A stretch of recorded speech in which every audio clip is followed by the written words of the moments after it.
Anything DOS says is what goes. Unsurumike is heading our reconciliation committee. If he calls you on the phone, you must listen to him and do as he says. He is our deputy head of Directorate of State, led by Mazi Johnathan. They are the highest decision-making body in IPOB. If that thing is difficult, then I will say it to me. Do you understand? Anything they if they call you on the phone, you don't return their call, or you're doing strong head, I will then believe that the Jew has got you over and you'll be dealt with. We run a discipline movement more than anything. We value discipline more than anything else in the world. In IPO, that's the only thing we have. That is we are able to defeat the Jew and destroy the Jew is hinged on one thing, and that is discipline. If you know you cannot work for IPOB, you get out and join the circle. One day your judgment will come. We'll find out those hiding in Kokoni, those are hiding somewhere near Apito, near Swamp, in River State in front of you. They go not in water. I say River State because it's upland and coastal region. We'll find out of you. No state coordinator is allowed. No state coordinator is allowed to contact the state commander no matter what. And as a commander, if you're removed, you step aside, how others will do the job. We don't want a type of Biafra that will be like the Jew. If you lose election, you lead it and you remain in power. When the age of retirement is 65, at the age of 85, you're still in power, that rubbish will not obtain. We are not like any other stupid from black people from Africa, we are Biafrans. You must understand that. And follow orders accordingly. My instructions to this global family is this. We have the DOS, we have the finance department, we have the legal department, and we have the medical. Anybody who is appointed into office, if you fail to obey your superior officer, you'll be dismissed live on air. I will dismiss you myself. And as I said, as I'm dismissing you, men are on the ground to apprehend you. Good morning, good afternoon, good evening, and good night, great Biafrans and lovers of freedom. This is Radio Biafra HAUSA-SERVICE coming to you via the auspices of Radio Biafra London. My name remains Mazi Johnathan Chinedu from Anu province of Biafra land. We are here live and direct. Today is the 12th day of April in the year of our Lord 2022. Today is Tuesday. Therefore, I welcome each and every one of you to welcome your friends and well-wishers, even your enemies, onto this hallowed platform where we preach the gospel of freedom, the gospel of liberty. This is the voice of the voiceless. Remember, the motto of this Radio Biafra London is in defense of freedom. Do not deny even your enemy to listening to this hallowed platform. Our leader is Mazi Nnamdi Kanu, who is in the enemy territory, extraordinarily renditioned from Kenya onto Nigeria. Kidnapped, renditioned is a crime. It's an international crime. But Nigeria being a lawless place, they did it with impunity because they can bribe anybody, any country with the resources in our land. That is why Nigeria is suffering. Nigerians are suffering because the funds that are supposed to be used for the development of the country is being used to bribe all that matters. Every country, every human being that needs to, because that is how Nigeria is being run, on bribery and corruption. That is it, and that is the reality. But make no mistake about it, our leader must be released. We have been clamoring and saying it here. Some people think that they say we are talking. Yes, that is how it is. We continue talking. But our leader must be released. That is for sure. We've seen it. It doesn't matter what the enemy does. It doesn't matter the hypocrisy in politicians. What matters is the end result. That is the reality. Our leader there is part of the process. And he is coming out sooner than you think. Therefore, I once again welcome each and every one of you to welcome your friends and well-wishers. Today being the 12th, draw nearer to your listening devices, please. Draw very nearer to your listening devices, because we are here to preach the gospel of freedom. Before I continue, please let us pray.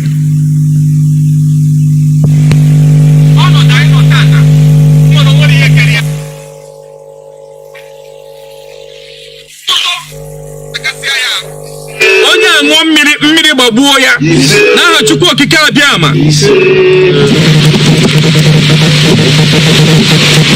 Eze Chukwu okike abịama. Chukwu kere ihe niile mana onwere ihe kere ya.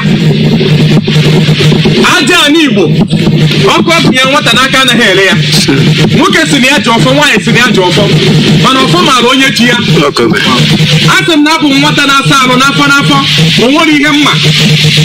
Ọkụ unu kpọrọ m oku, ọkụ unu gụnyere m ọkụ a n'aka sị na ọ gaghị ele m. Asị m na mbosi ọbụla mụnwa bụ nwa eze Chukwu bụ ụzọ mba nke ọma dịka Don Place Sampe Masta aka ji ọfọ Igbo niile. Asị m na ntinye aka n'imegide ụmụ Igbo ma ọ tinye aka n'imegide ụmụ Biafra, Chukwu okike abịa ma aja anyị Igbo asị gị megide m. Mana ọ bụrụ na m atinyela aka n'imegide ụmụ Igbo, na m atinyela aka n'imegide ụmụ Biafra, na m atinyela aka n'imegide Nnamdi Kanu, onye ọbụla tinyela aka n'imegide Nnamdi Kanu, onye ọbụla tinyela aka n'imegide ụmụ Igbo, onye ọbụla tinyela aka n'imegide ụmụ Biafra, onye ọbụla tinyela aka n'imegide m, asị m ana tiwelie ya. Asị m onye aṅụọ mmiri gbagbuo ya. Asị m onye aṅụọ mmiri gbagbuo ya. Asị m onye a zụkwụ na ana tiwelie ya. Asị m onye a rie nnu atakasịrị ya arụ. Chukwu okike abịama ebunye m ọfụ Igbo niile. Ọfụ Igbo niile. Ike nke ụmụ Igbo ji etu ọgụ. Abụnye m gị tata bụ ụbọchị Eke. Mmụọ niile bụ mmụọ Eke batara n'ala Igbo. Asị m gị binye, bịa n'ọrụ ụmụ Igbo ọgụ, bịa n'ọrụ ụmụ Biafra ọgụ, bịa n'ọrụ Maazị Nnamdi Kanu ọgụ, bịa n'ọrụ m onwe m ọgụ, bịa n'ọrụ ndị ọdịnala niile ọgụ, bịa n'ọrụ ụmụnne anyị niile ọgụ. Asị m na bido tata gawa ka m na-ekwubi ndụ n'isi ụmụ Igbo, ka m na-ekwubi ọganihu n'isi ụmụ Igbo niile. Ana m ekwubi na tata ka ọgba aghara dị n'ala Igbo ga-adajọ. Tata ka ọnwụ dị n'ala Igbo ga-adajọ. Ya jeela anyị ọgụ n'ọnụ niile. Ọnụ ọbụla na-eri nnu eri mmanụ anaghị ekwu arụ. Ọnụ ọbụla na-eri nnu eri mmanụ anaghị emegide nwanne ya. N'ọnụ ọbụla na-aṅụ mmiri na-eri nnu eri mmanụ nke pụrụ echiche imegide anyị, asị m ọnụ ada ogwu. Anya ọbụla na-ekpe anya ọjọọ nere anyị, anyị sa anya akpụọ isi. Ụkwụ ọbụla jeela anyị ije ọjọọ, anyị sa ụkwụ ada ngwụrọ. Aka ọbụla fụrụ anyị wee tụwa aka, anyị sa aka akpọnwụọ. Osisi ọbụla fụrụ anyị na-atụ mkpu, anyị sa ikuku futuo ya. Onye ọbụla fụrụ anyị wee cheta ihe gburu nwa ya gbuo ya. Anyị sa onye ọbụla fụrụ anyị kpọwa akwa alịlị akọkwana ya akọ. Anyị sa anya mmiri akọrọ ya n'anya. Anyị si na anyị ga ezere anyị ga na-ana. Ọ ga-adịrị anyị na mma, ọ ga-adịrị Nnamdi Kanu na mma, ọ ga-adịrị ezinụlọ ya na mma, ọ ga-adịrị ụmụ Igbo na mma, ọ ga-adịrị ụmụ Igbo nọ mba ofesi na mma, ọ ga-adịrị ụmụ Igbo nọ na mba niile pụrụ iche iche na mma. Ndị niile nọ n'ụlọ mkpọrọ na ha ga-apụta, ha ga-enwere onwe ha. Na anyị bụ nwatakịrị na-asa arụ n'afọ. Nke anyị kwutere bụ nke ọma, nke anyị gụtara bụ nke ọma, nabata na anyị n'ime mmụọ na eziokwu. Mana nke anyị na-agatara, biko gbaghara na anyị na anyị amara agụ na anyị bụ nwatakịrị. Anyị ekenekwa unu ụzọ ọbụla anyị si mee emegide unu, bịa gbaghara anyị ma nyekwa anyị ike na mmụọ anyị ga-eji gbaghara ndị mehiere anyị.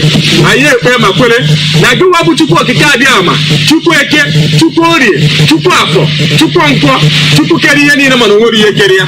Anyị sị gị ya gozie mmiri a, gozie obodo niile ọ ga-awụsa, gozie obodo niile mmiri a ga-awụsa, gozie obodo niile mmiri a ga-awụsa gozie mba niile ala Biafra niile bụ ndị ga na-azụ ụkwụ n'okporo ụzọ mmiri a ga-awụsa gozie ha na-eke gozie ha n'oli gozie ha na afọ gozie ha na nkwọ na Chukwu adị ahụ ise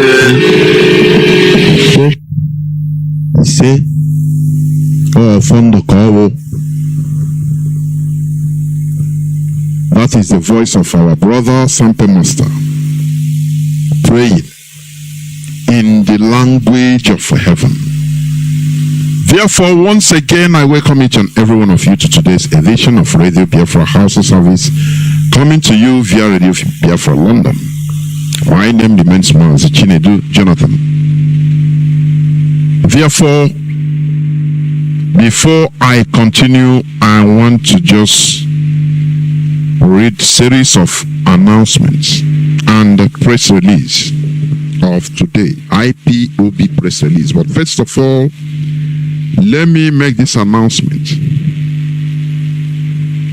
Biafrans, please do not give any car lift to any Nigerian police or army personnel, even NYSC members, for security reasons. You know, when IPOB gathers some intelligence, we shall dissimulate it right from here, so that when you listen, you understand, you get knowledge. Now you take precaution. Let me read it again. Biafrans, do not give car lifts to any Nigerian police or army personnel, including NYSC, National Youth Service Corps members, just for security purposes. If you flout this alert, this notice, to your own peril, that is it. Do not ask why. It is for security reason, for your own security. That is the first one. Now,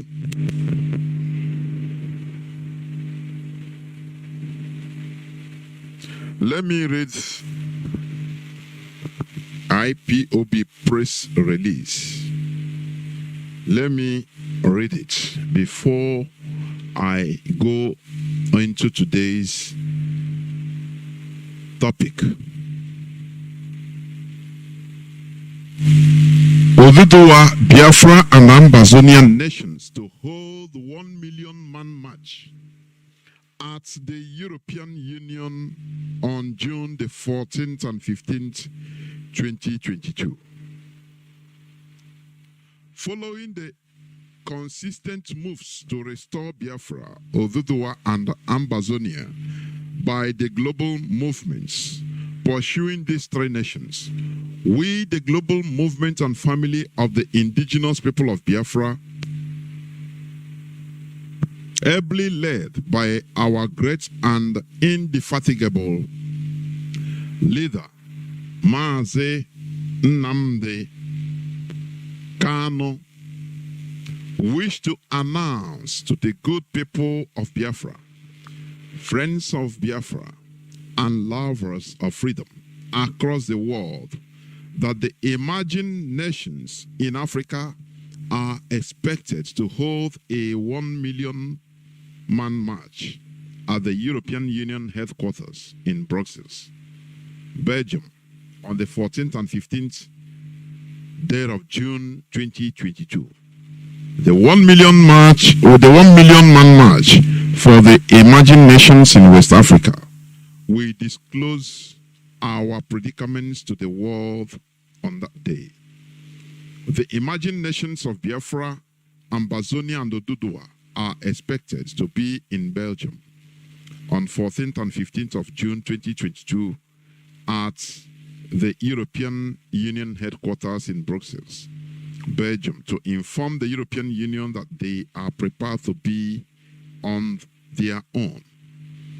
The authorities in Brussels, Belgium, have approved our 1 million man march in Brussels, Belgium, on that day for the 3 emerging nations in West Africa and other nations in Africa. The protests for these emerging nations will display our needs to get these nations and every Biafran, Oduduwa, and Ambazonian citizens living in Europe, America, Asia, and home to be present on that day to grace the Epoch event. It will be a landmark event, and we must let Europeans know reasons we pursue this nation's existence. This is to show Europe and the entire world why we need these new nations in Africa to emerge. Therefore, our people must make sure they let the world understand our predicaments and what we are facing in the hands of Nigeria and Cameroon. The Nigeria government and Cameroon government are terrorist nations, and we will not allow them to trample on our people and kill them at random. The killings and burnings of houses in these 3 emerging nations has gone beyond human comprehension. Our people are dying every day in the hands of Nigeria and Cameroon governments. Our people should come out en masse to let them know that we are seriously in need of these 3 emerging nations. IPOB, Ambazonia, and other nations are expecting their sons and daughters scattered all over the world because of the humiliation, torture, and killings going on in our land. Comrade Emma Powerful, Media and Publicity Secretary for the indigenous people of Biafra. That is a 1 million man march. We must continue. Before I go into the subject of today's discussion, or today's submission, I should say, I will just preambly go into some headlines. You know, I play the voice of Salud, I think 2016. I purposely played just a few minutes of it, where he was cautioning politicians that time not to play pranks, not to play smart with the Biafra agitation. That if they do so, that what will come will affect everybody, including the elites. Do you see the reason why Africans are not respected? You know, because many Africans, many black people are deemed, Nigerians in particular, are deemed the people without dignity. They don't stand by their words. They talk something today, tomorrow they change. You think that you are talking with somebody, tomorrow you change. That is why in Nigeria, politicians, they can go into office, no matter the shambles or the shambolic elections, through one party. Once they enter into office, they can move into any party they want without consulting the people that supposedly voted them, without consulting those that they use their heads to enter into that office, because they are people low life people without dignity. So those spoke and cautioned vividly politicians about ignoring the agitation, the Biafra agitation, because as he said that time, we have reasons to agitate. Therefore, any politician that is trying to use Biafran agitation in order to enter into office or to negotiate for his own personal position, that they should not think that these agitators, they are fools. That they are people, they are wise people. Is he know what he used? Is he know what he's doing today?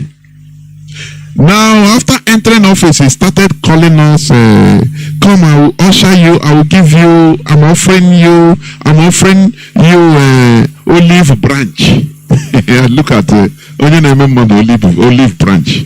Somebody that has gone to, pay obeisance to the Sokoto caliphate, the Sadwana of Sokoto. He was given everything, the command he should carry on. That is somebody that is coming to call IPOB. I will offer those olive branches. I will train you people. Because, the thing, that time, 2016, the thing he believed that the politicians are calling us. For him, that time, he was not a politician. He was not a politician. But now he is a politician. Now he has entered into the same line. It's in the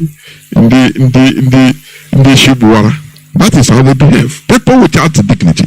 That is why any person that is telling you that, every case you're mayor, why not use IPOB, form a political party in Nigeria? From there you vote, you are man. The person you trust into office in Nigeria, he will be in Nigeria political post. Now be promoting your agitation.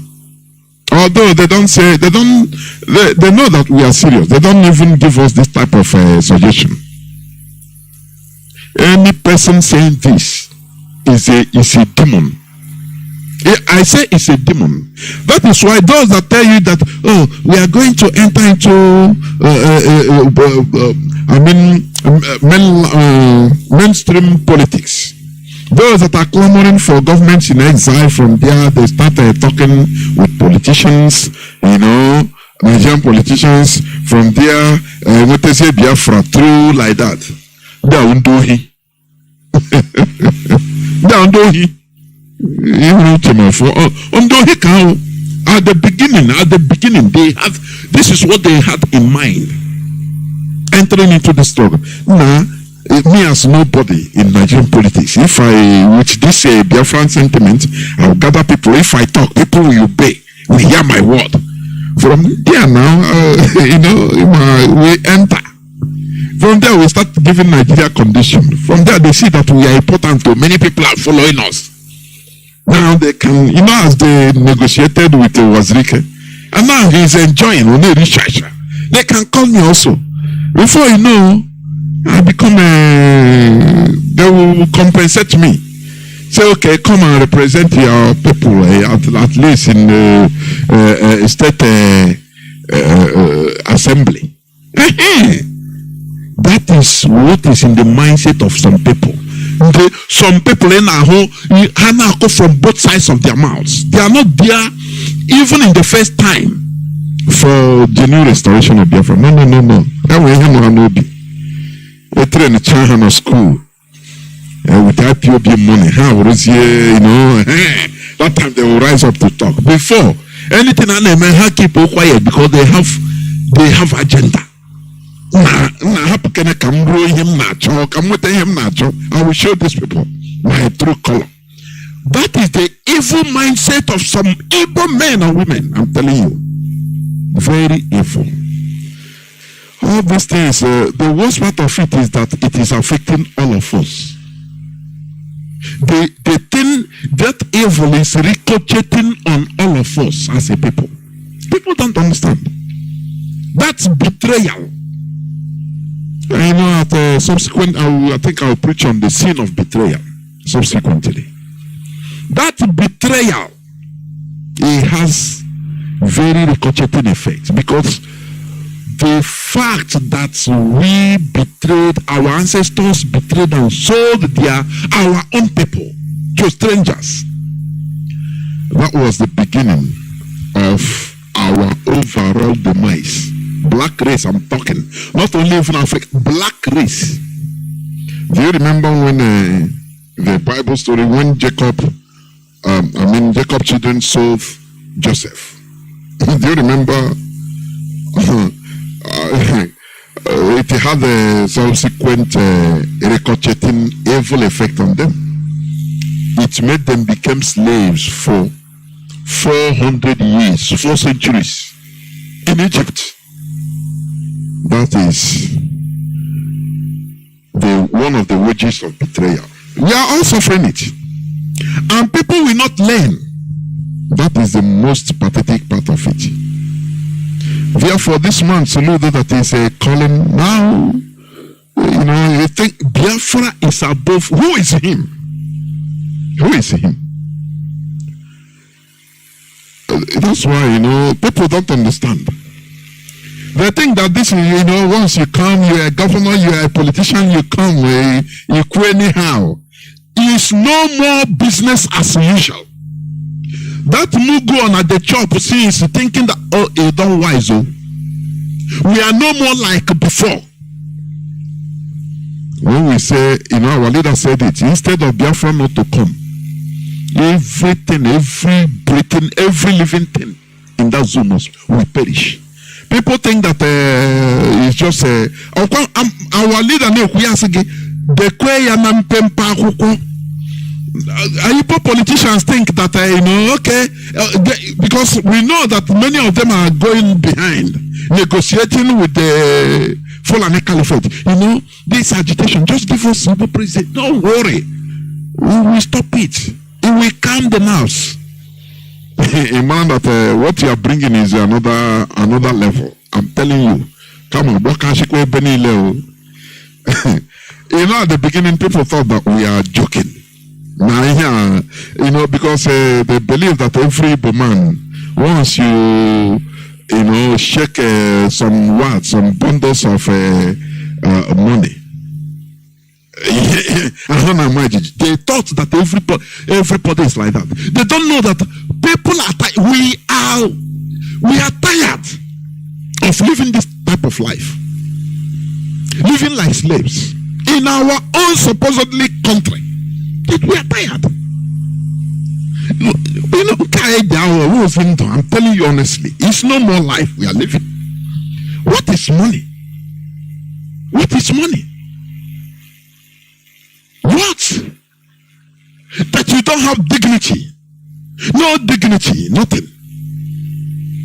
No. If Igbo politicians cannot understand the type of madness we have, it's up to them.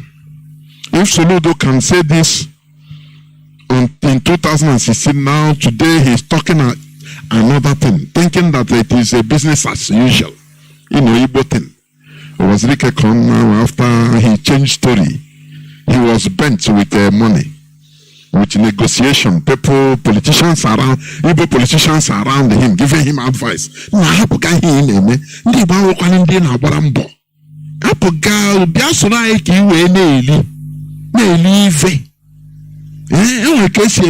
you be lying to them, telling them that Biafra will come tomorrow, you print it, we help you at the background. We sponsor you. You print the Biafran passport. What we need is to keep that sentiment. They will not understand that you are no more with them. From time to time, you come out and talk, hey, qua uniform. We give you money. You qua uniform. Biafra day. Hey, Biafra day. The thing people will not understand. And then all those, suggestions or all those guidelines in order to kill him. Somebody that started genuinely. Today, where is he? So the people, they thought that all of us are like that. But you can easily deceive Igbo man with money. But lo and behold, they don't understand that Biafra is more than anybody. I say anybody. This agitation is more important than anybody. We are just like cells. Cells is minute, microscopic. Biafra is the overall body. That is what we see. So our leader say, any day I start talking another thing, any person behind him should cut off his neck and people will move on. Who is that bagger? If our leader can say something like that, then who is that? Who is mad? That we go and cause us to go down. That is rubbish. Don't come. So salute those diplomacy, because Abraham, where they always get the diplomacy, highly tactical and manipulative. I mean, Igbo politicians. It's again when it comes to against their people to deceive. They don't know how to deceive the caliphate. No. When they go there, they start begging. Give us a president. We don't tire our beg. Can you people give us a presidentship? We don't. I beg, no make us elders a shame in the presence of this our young men and women. That is what they are, begging the caliphate. But make no mistake about it. Any Igbo man or Biafran that says we have to stop because of Igbo presidency or anything, they don't know that that time is where the real confusion will be. I'm telling you. They want to turn our land a hell, and we are ready to do it. And remember, the ban on Fulani cow, Fulani llama is there. It's normally on the 7th, but the grace period is extended till the end of this month. There, after that, you will see all hell will break loose.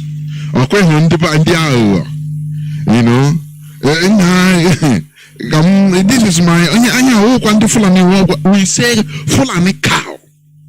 If you buy in order to do one festival, to host one thing or the other, you are among. Well, people don't know how mad we are. People never understand. Don't worry. Don't be a victim. Anything about Fulani cow, discard it. This is the final grace period. Till towards the end of this month, after all hell will break loose. What we want to see in our land is Efibo, our local cow. You understand? We want to promote it. That is how it should be. We shouldn't be financing the bullet that is killing us. We'll be financing them. They kill us, we give them money, even give them more money to go and buy bullets to come and kill us and rape our women. Do you understand that? That is the reason. And there is another headline I want to read, please. Okay. There is this bandits takeover. Is I think yesterday's news.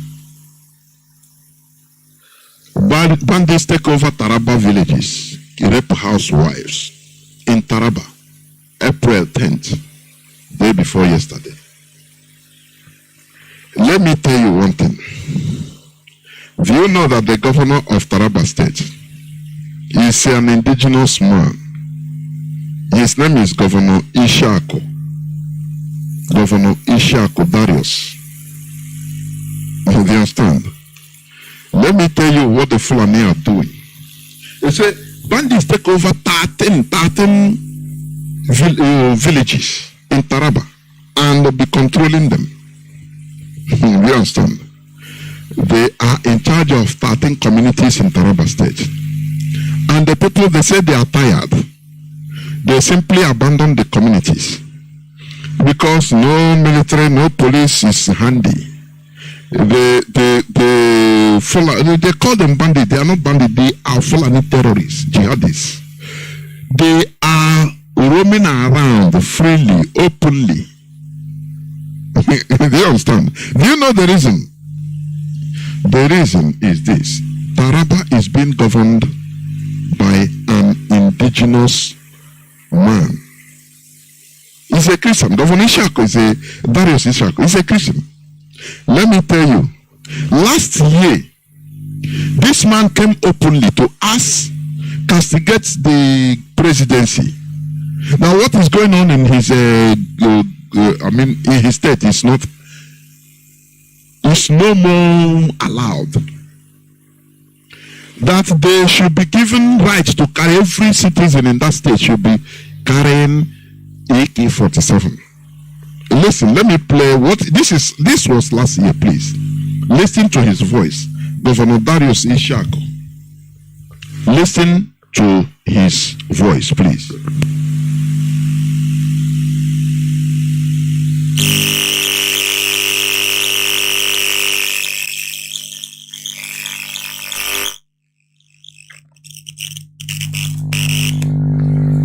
Say the Nigerian Constitution is a replica of American Constitution. But go to America, nobody will touch you. And if we cannot be able to provide security for our citizens, then allow all the citizens to buy AK-47. If everybody is licensed with AK-47, I swear nobody will come to your house. Or if he comes, then it depends on who is faster. But the situation where... This is why they unleashed Fulani headsmen, Fulani terrorists on his state. You understand? Because you know a governor is a sitting duck. He's just a figurehead. You know, and he say, the chief security officer, yes, but they cannot do nothing. Unless he clandestinely formed his own vigilante group in order to fight. That is the thing. He openly criticized the presidency, the Fulani presidency, and they said, okay, we shall see now. And today they have unleashed Fulani terrorists in Taraba state. They are free. Do you know what it means? 13 communities. Do you know what it means? Freely. They are moving freely. They are the ones collecting taxes, roaming freely. This man we call Asorok, they will bounce phone on him. They will not even pick his calls. You understand? That is the country you are in. Listen to his voice again. With one particular security system that has been unable to work. And we are told to sit down and be counting the day our turn will come. I don't agree with it. I sympathize with the families of all those that have lost their life due to this kidnapping and killing. As believers and as a Christian, for everything that happened, we are supposed to give thanks to God. Do you see what he said now? Is where I always, become mad against this Christian religion. I'm telling you before God and man.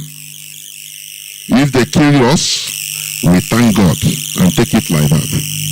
I know when they sin, people think that, oh no, these people are antichrist, they are castigating Christians. No. It is the mindset. Just look at what this man is a Christian. What he's telling the people. In every situation we thank God. So accept this situation. They are killing us here. It's a hand of God, it's the will of God. Can somebody imagine what is more mental enslavement than this? Do you see why we always attack the core of this religion, the way they brought it to? They are killing us. They say, as a Christian, he is a Christian, I'm also man, he's a Christian. But accept it because we are supposed to die. It's the will of God. Do you see where? That is why I will not. Every Saturday we continue hammering. I don't care. Call me even the Lucifer. That is your problem. Does he portray the reality? You can believe anything. That is not my problem at all. What matters is the truth. Look at somebody that they are killing his people. They kill. They gun down. Take villages. This was 1 year ago. He's a Christian. He's a Christian. And he's telling the people that it is the will of God. We accept it. We thank God. Everything we thank God. So this is the general mindset of Christians in Nigeria. That is it. That we should not do anything. It is the will of God. Highest the day you go and pray. What is? Sometimes I'm short of words. I'm short of words, honestly. This religion mirror before God and man. That is why even today I'm going to talk on a topic that says soft warfare method of complete conquest. Soft warfare. That's what is called soft warfare. I term it soft warfare. It's not a hard one.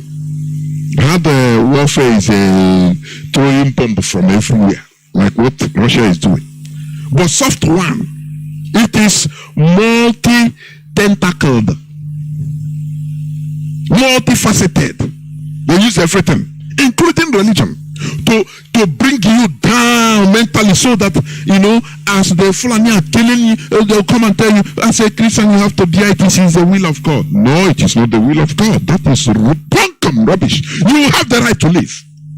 You have the right to life, like your oppressors. Do you understand? Let me finish playing it. That is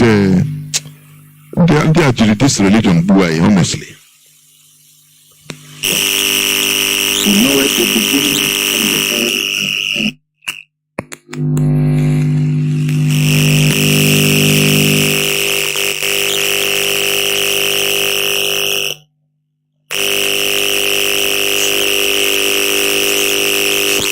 I'm sorry, I don't.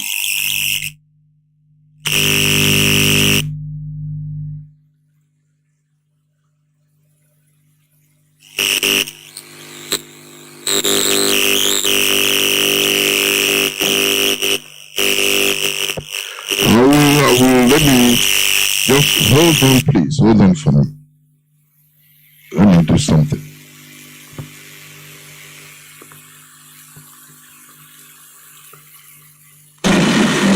Your colleague had a security meeting on Saturday, and I was informed that was the genesis of what happened on Sunday to him. And that while they were kidnapping and taking him away, he now recognized one of them and even mentioned his name. And that one gave an order they should kill him. That is the story I have, and I think that is the correct version. I want to thank the police and the security agencies. So far, they have caught about 4 people I was meant to know. That is very good. We wish that they will take it to conclusion by arresting all the people that were involved. At least 20 men went to his house from the information I had, all armed with AK-47. Let them fish them out. And so that for once we should make correction. I will advise you people that already a letter has gone around, and based on that letter, let Dovo acted. That is, don't allow anybody to settle on your land.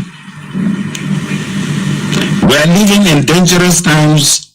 Are you hearing him? This was 1 year ago. He is telling his people, the indigenous people, HAUSA people and other ethnicities in Taraba. He is the governor Darius. He is the present governor. He is a Christian. An indigenous HAUSA man.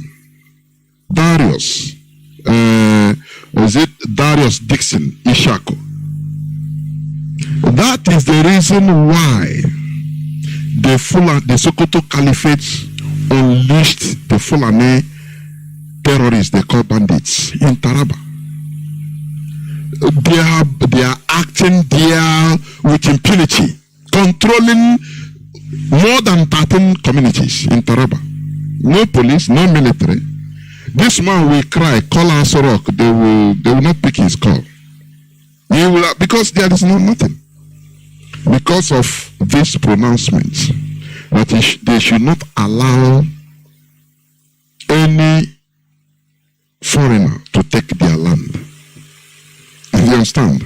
And they now told him, they now say, okay, Erufai, the grand commander of Boko Haram and the Fulani terrorists. They said, okay, we shall see now. You are with us here, we shall see. What do you see? The reason why the indigenous people in Nigeria are stupid, instead of them to come together and say, look, we have a common menace, common threat. It's only Fulani caliphate, only the Fulani headsmen. Let us jointly deal with these people. No, this one will play politics. And, the indigenous people in Nigeria, the most stupid set of people on earth.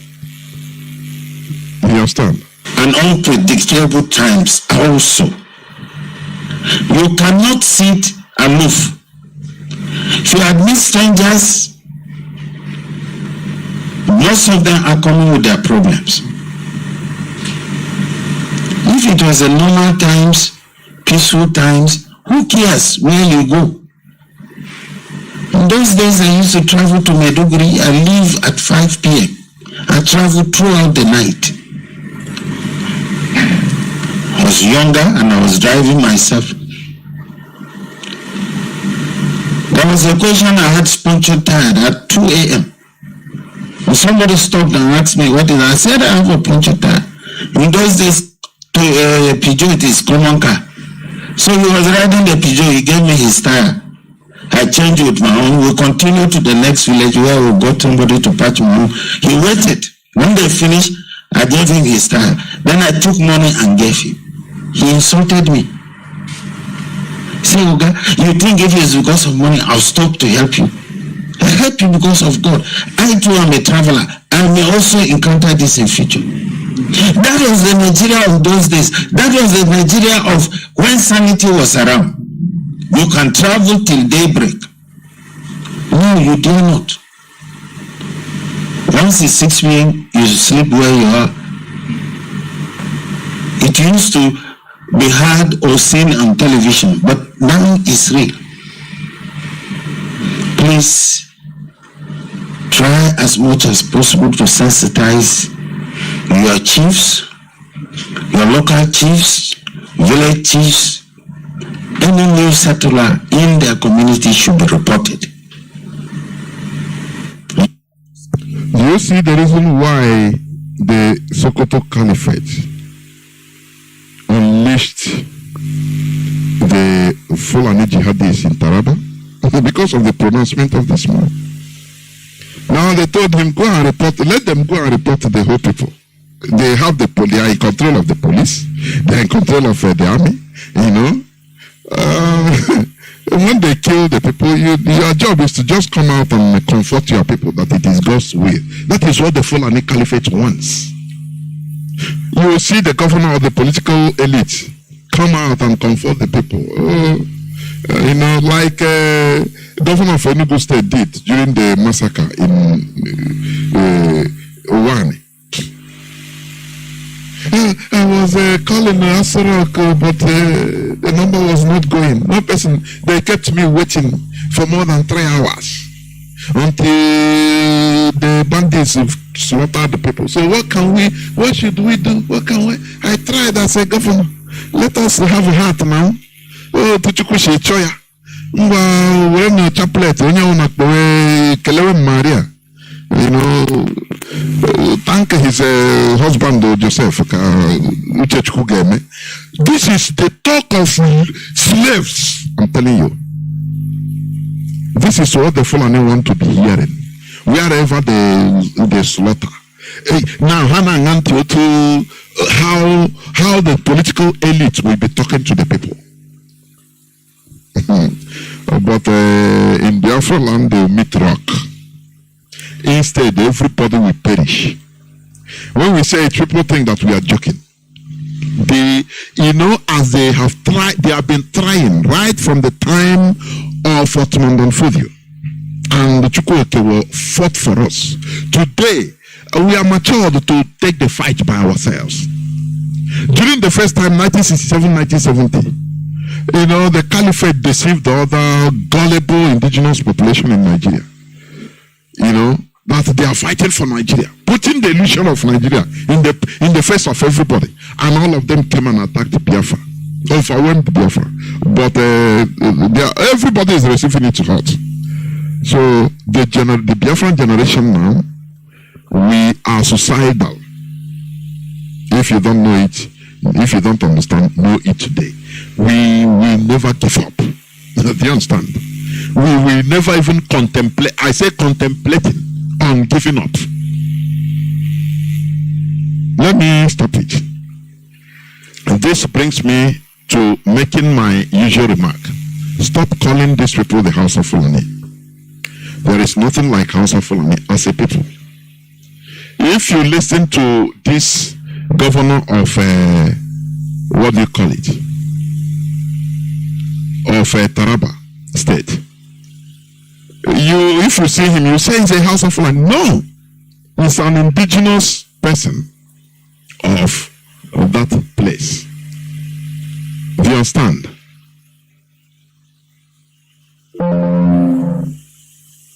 He is an indigenous. He's not a Fulani. He's not a Fulani at all. But you will group them together.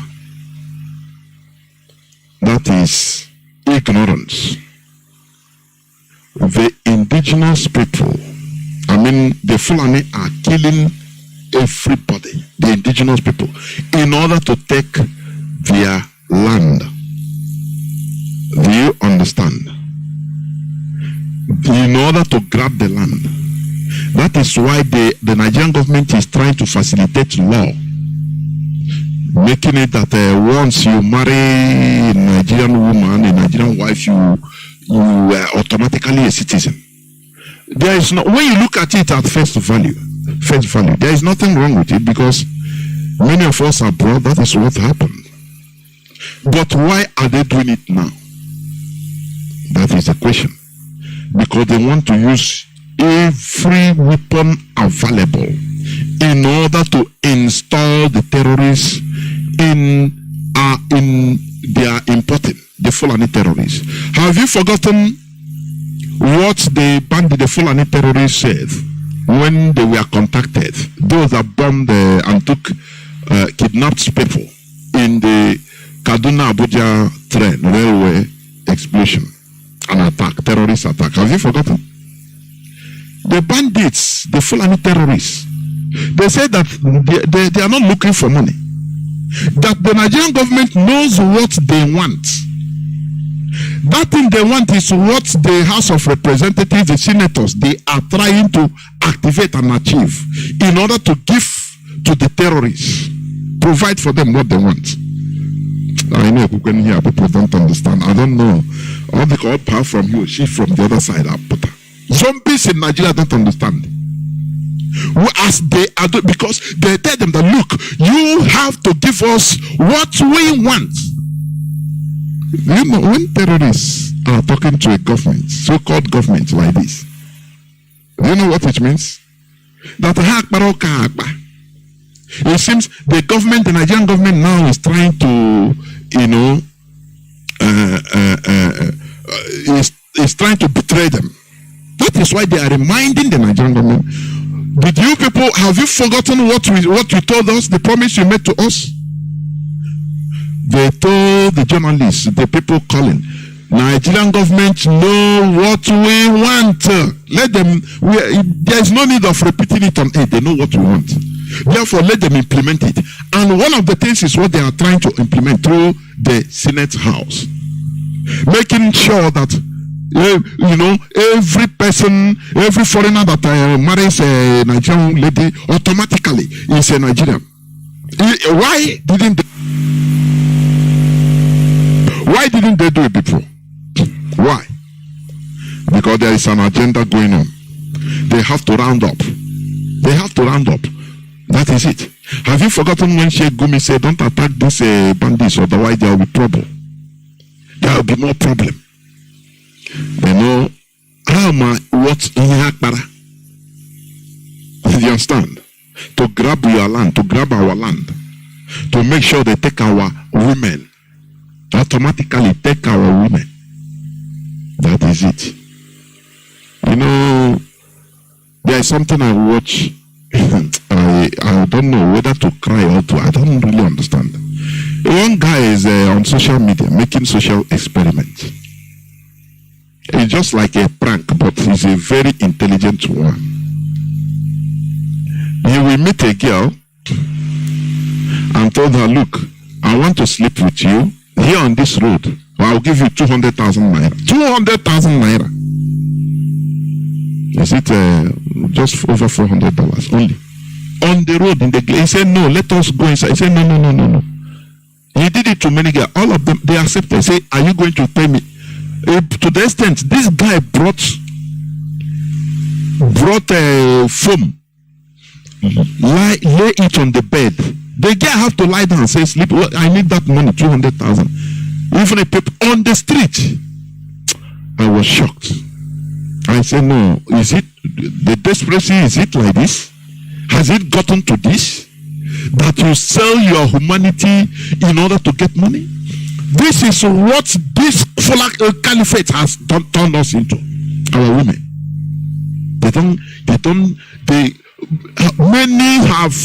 They are no more regarding anything, dignity. Forget about dignity. That is how bad it is. I watched the thing with horror. It's funny, but it's horror. It's just like a horror film. I was horrified. I said, God, can a lady, very beautiful lady, it's an Ipob lady. After the man told him, no, rise up. I'm not going to. He brought foam, lay it on in order to make sure, to show people that it is doable. The person agreed. He lied down, the girl, very pretty girl. He lied down on the glare of the street, on people. He told the man before, why not we go into one room or hotel? He said, no. That is why I am paying you 200,000. I have my phone here. I brought the phone. Like the woman the girl just lied down. He saw the man just brought him. He said, rise up. So this is a social experiment I'm doing. For people, he was talking to the audience. For you people, for us to understand how bad it is in Nigeria, how desperate people are in Nigeria. I was so horrified. I never see that kind of thing before. I said I was so horrified. Therefore, any person that is trying to put sand in this our Biafra gari, that person, his head should be cut off. It's not a human being. I need Biafran because the situation is so pathetic. Please stop calling these people the House of Fulani. Stop calling these people the House of Fulani. There is nothing like House of Fulani. This man, Darius, if you don't know him, you see him and say he's an House of Fulani. But he is suffering from the Fulani invasion. The whole indigenous people in the Hausa land, the Kanu, all of them, the whole indigenous people, the whole tribes in the north, they are suffering from the same thing we are suffering. Invasion of the Fulani to grab land grabbing by force. Femi Adesina said, you either surrender your land or you will die anyway. If you die, there is no need. You will not even know where the land is again. So you better surrender it. That is how bad it is. That is how the Fulani they are ready. What about you? It's not about Biafra only. Our leader said, we want everybody, every indigenous people that is chained in that quagmire called Nigeria to be liberated. Otherwise, the caliphate will change the demography of that entity. In the next 200 years, you will no more understand. If their plan goes unchecked, you understand? Is it not only 200 years they turn their houses into beggars? Only 200 years. And they are sick. They never stop. Please stop calling them the House of Fulani. Hausa should also rise up. Openly rise up. What we need is spontaneous revolution against these marauders. Jointly against the Fulani. Because they are intruders. They are not indigenous even to any Nigerian community. That is why they are there to slaughter. Remember what the Fulani are doing now is what the people that brought you Christianity, Europeans, that is what they did to us for centuries. Right from the first time they entered, from 15th century till today, till Nigeria got independent. That is how they impose a religion, this Christianity, on us. That is a fact. What you are seeing today being done by the Fulani, slaughtering, killing, it was done by these Europeans that you are calling Matthias Jaso. You are praising them. You are killers. If what Fulani is doing goes unchecked for another 100 years, the generations that time will forget that there was a time like this they were slaughtering. That time they will become all of them controlled under Islam, with the Fulani being at the head as always. Emir everywhere. Everybody will become, you will not know. They will be calling their names. They will be even praying for Ottoman Danfodio. Kona Yobaha in Arabic Islam. A way not a saint. But these are killers. We give you we show you facts so that you reason. Your brain will open. This is exactly what the Europeans did to us, and today I know born into Christianity, born into forgetting anything about our culture. Not even forgetting it, demonizing it. That is the worst, the one that makes me mad. I will demonize our culture. That time, our ancestors, many could resisted, they were resisted, but after they become overwhelmed, converted by force, we came to turn against our traditional religion. And today we are worshipping our oppressors. That is Stockholm syndrome. All that we are doing is to reverse it. Do you see the same way a normal Hausa Muslim we take a Fulani as is a superior, spiritual superior, even physically superior, because of the way they have been suppressed. If their conquest goes unchecked, in the next 100, 200 years, that is the way they will turn the whole indigenous people in Nigeria. And that time, they will become angels to the generation that time. Oh, they are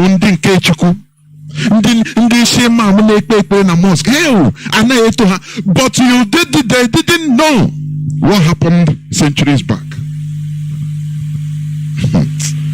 We must continue, please.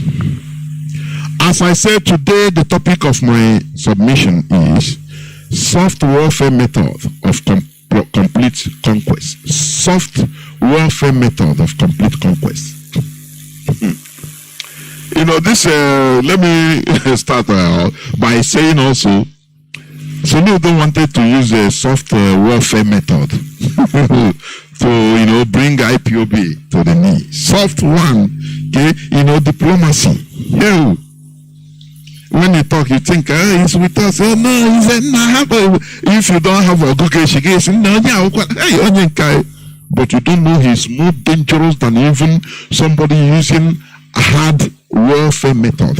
You don't know that because you don't have foresight, or you don't have an analytical brain. That is what many of our people lack. Analytical mindset. When somebody is talking, it doesn't matter what you'll be analyzing, even his body movement, everything concerning him, the way he's blinking, it matters to you. You will read everything. That is what we should have. Soft warfare is the deliberate and synchronized use of economic, psychological, that is including religion, because religion deals with psychology, your mentality, your psyche, legal and electronic methods to compel another nation to act contrary to its strategic interests. In another word, it could be also called neocolonialism. That is soft warfare method of complete conquest. That is what is going on in the world of Africa today. In Biafra land, in Nigeria today, that is what is going on. They combine it with even hard and soft one in Nigeria. First of all, the Europeans impose physical borders and the type of governments that do not consider the peculiarity of the governed, the conditions, the situations, and the peculiarity of the governed, the people. The Europeans impose physical borders first. and the type of governments are doing that never consider the peculiarity of the people. This is the main factor of the failure encountered in Africa and Nigeria in particular. Most of the African independence fighters were genuine in their fight for flag independence, but they were naive in the sense that they failed to rightly predict the future. You know, you as a freedom fighter, you must remove ignorance. You must be enlightened, genuinely enlightened. Do you know, enlightenment will make you to predict, to be predicting accurately. When it comes to situations, you predict accurately. That is why when our leader says something, it happens. Do you understand? He is highly analytical. He is an enlightened mindset. That is how it goes. Do you understand? Most of the African independence fighters, we are genuine in their fight for flag independence, but they were naive in the sense that they failed to rightly predict the future. They failed to understand that the colonial masters will transform into soft warfare method in the future. That is where they failed woefully. They thought that your oppressor will just leave you and go and leave you, and say, oh yeah, bye, do as you want. Many of them, if not all of them, they studied in the same colonial schools. Now, when they come as Zikism, he will speak English, put Zim, hey, he thought that is only, that education is that is what it needs to get common sense. That is ignorance. Ignorance.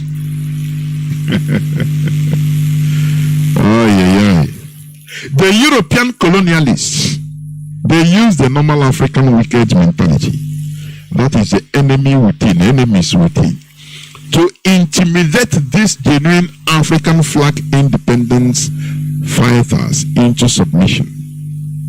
They use their African brothers to either kill or overthrow them. I will give you examples, of which we know them. Patrice Lumumba was killed by Mobutu, with the direct help of the CIA and Belgian government. There is one man, the pioneer of the independence of Guinea-Bissau and Cape Verde. His name is Amilcar Cabral. Do you know who killed him? I think 1 year to their independence. 1 year to after independence.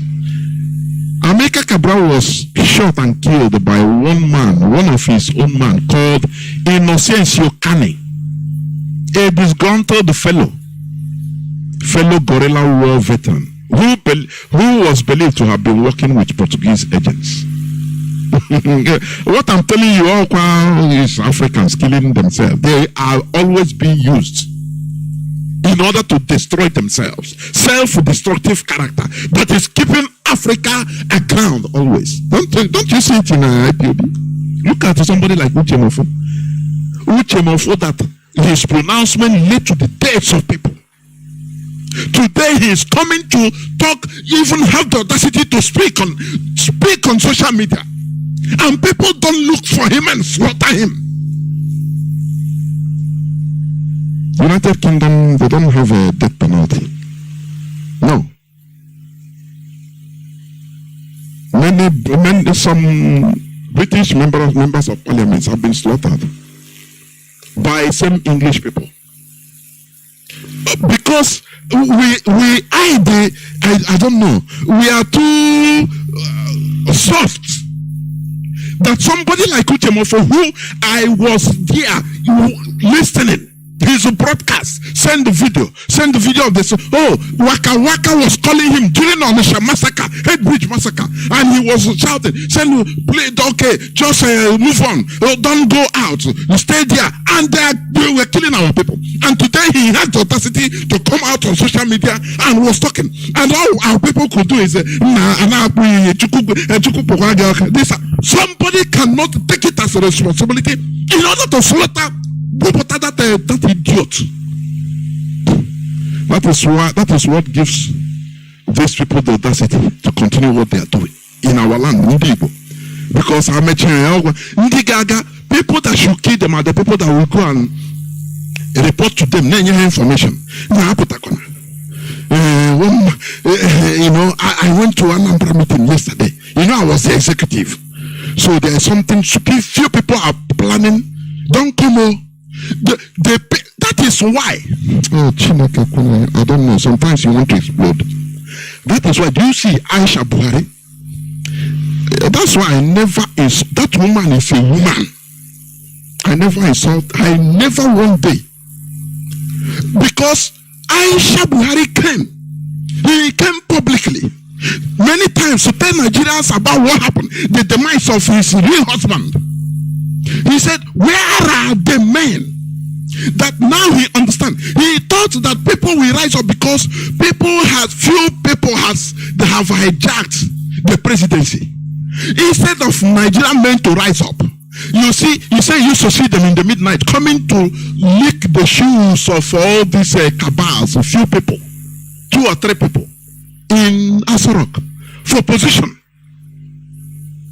I say, oh, this woman, who don't ever insult that woman.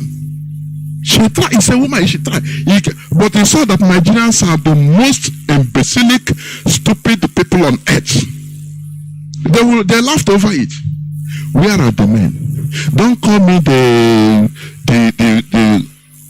wife of the president. Call me first lady. Finish. He gave Nigerians clue so that they will rise up and react. But no way.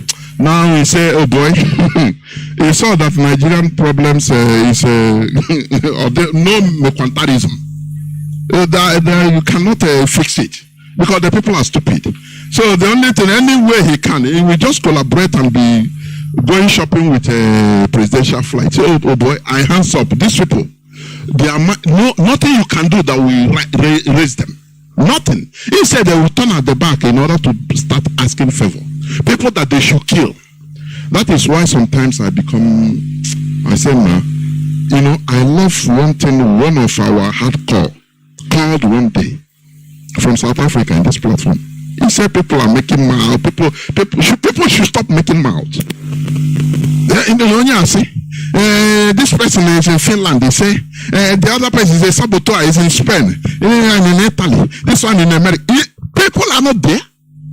He said people are not there. In a boss. Which kind of boss? Quietly plan on your own. You only yourself in our target. One day you will for finishing Kahaga. Now you also lose here in hiding also. That is how the Fulanis do to their saboteurs. But they know to praise them. Okay, let me follow him. Oh, they said this. We must continue, please. We must continue.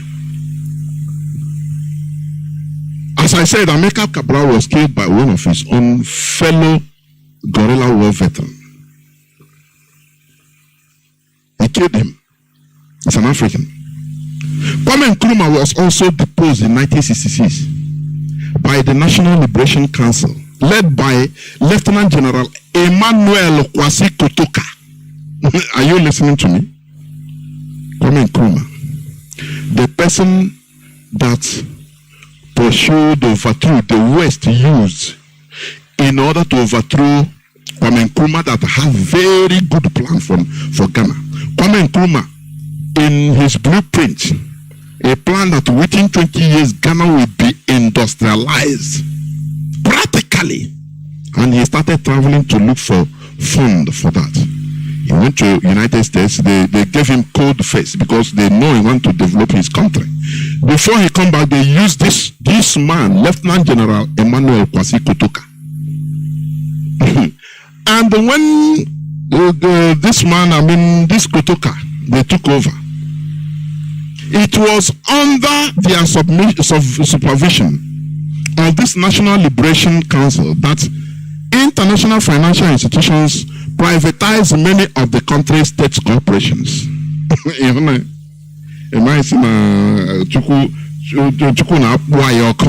the cause. This man came and reversed the good work of Kwame Nkrumah, Kotoka. He came, the whole, within few years, what institutions built by Kwame Nkrumah, now he came and reversed and internationalize it. You understand? Now, instead of being for Ghana, now we become for international entities. Do you see soft method? Soft warfare method. Do you see it? Okay. And do you know one of the irony there? Do you know the irony? The irony there is that Ghana's international airport presently bears the name of this betrayer, Kotoka Airport. Maybe you have passed there. You look at the right of Kotoka International Airport. That Kotoka is a pure betrayer. He is a person that put Ghana in the underdevelopment they are today, but they eulogize his name. Do you see? The same way we have Port Harcourt, Wedra Road, Douglas Road in our land. Or now, hey, Douglas House, Douglas. Thank God our leader have, reversed it. Douglas Ikonso House. No more Douglas. This proves that Africans, out of ignorance, love and cherish their killers. Do you understand? Africans love and cherish their killer. The people, their subjugators, their oppressors. Africans love them too much. That is why they immortalize their names. Kotoka International Airport. Go and search who is Kotoka. A concentrated betrayer. That should be, his bones should be dug out and burned into ashes. But lo and behold, they eternalize his name. The same way you have a Port Harcourt. Hey, Harcourt. No, Port Harcourt. You don't know what you are praising your killer, worshipping your killer. Do you understand? Wedra Road, Douglas Road, other places. Blaise Compaoré killed the vibrant Thomas Sankara who worked miracle in Burkina Faso between 1983 to 1987. It takes it takes an African to kill his fellow brother. Just give him promise of one position. But when it comes to killing saboteurs, I don't know the type of cause. I don't know. But we are here in this platform breaking the curse. I'm telling you. Normally, saboteurs should not be talking in a platform. They're supposed to be on their own. But you see them coming openly because they have their foot soldier pounds that are giving them information on how, before I put our job, no problem. It's about that. Oh, when the guy one family, IPLB, one family. Doshi. One of the software warfare methods of the Europeans is to impose on Africans to wholly accept colonial languages as the sole lingua franca for their formal education, while relegating their natural languages to the background. We fail to be upgrading or updating and expanding our local languages and vocabulary together with the modern developments. Many African languages, including Igbo, that is why it is shrinking. Normally, every language, every year, new syllables, new vocabularies must be introduced officially. It enters into the dictionary. But because we thought that education is when you go, you first of all study Queen's English.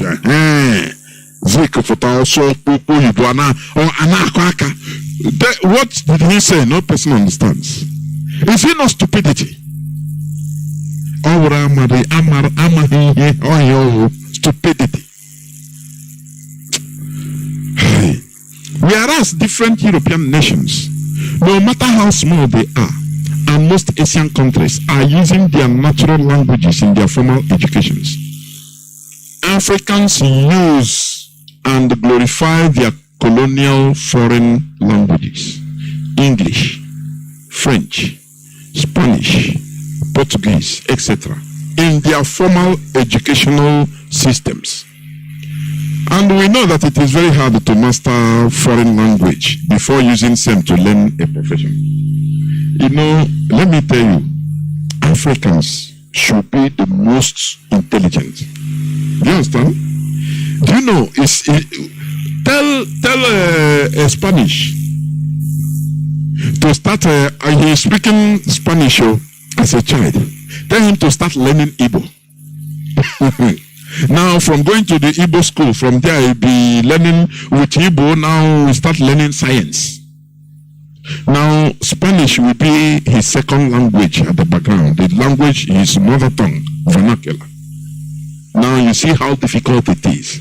But this is what we Biafrans, we Africans undergo, and still Biafrans in our educational curriculum, even in that English, will still come out first. What will happen if we use our local dialects, our local vernacular, in order to study in our formal educational curriculum? You don't need to be you know, I said this at the other time. At the early time, I was finding it easy, difficult in physics. Due to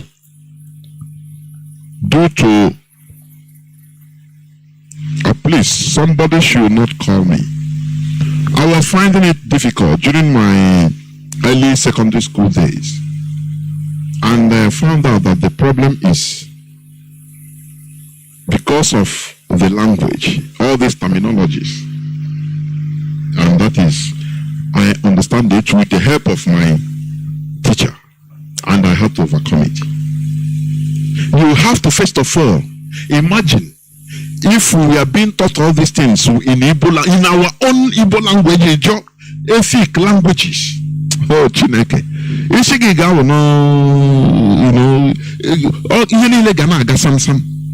But we are programmed to use English first. That's it. After learning English, how difficult now we will be using it to solve mathematics, solve physics, go into your career.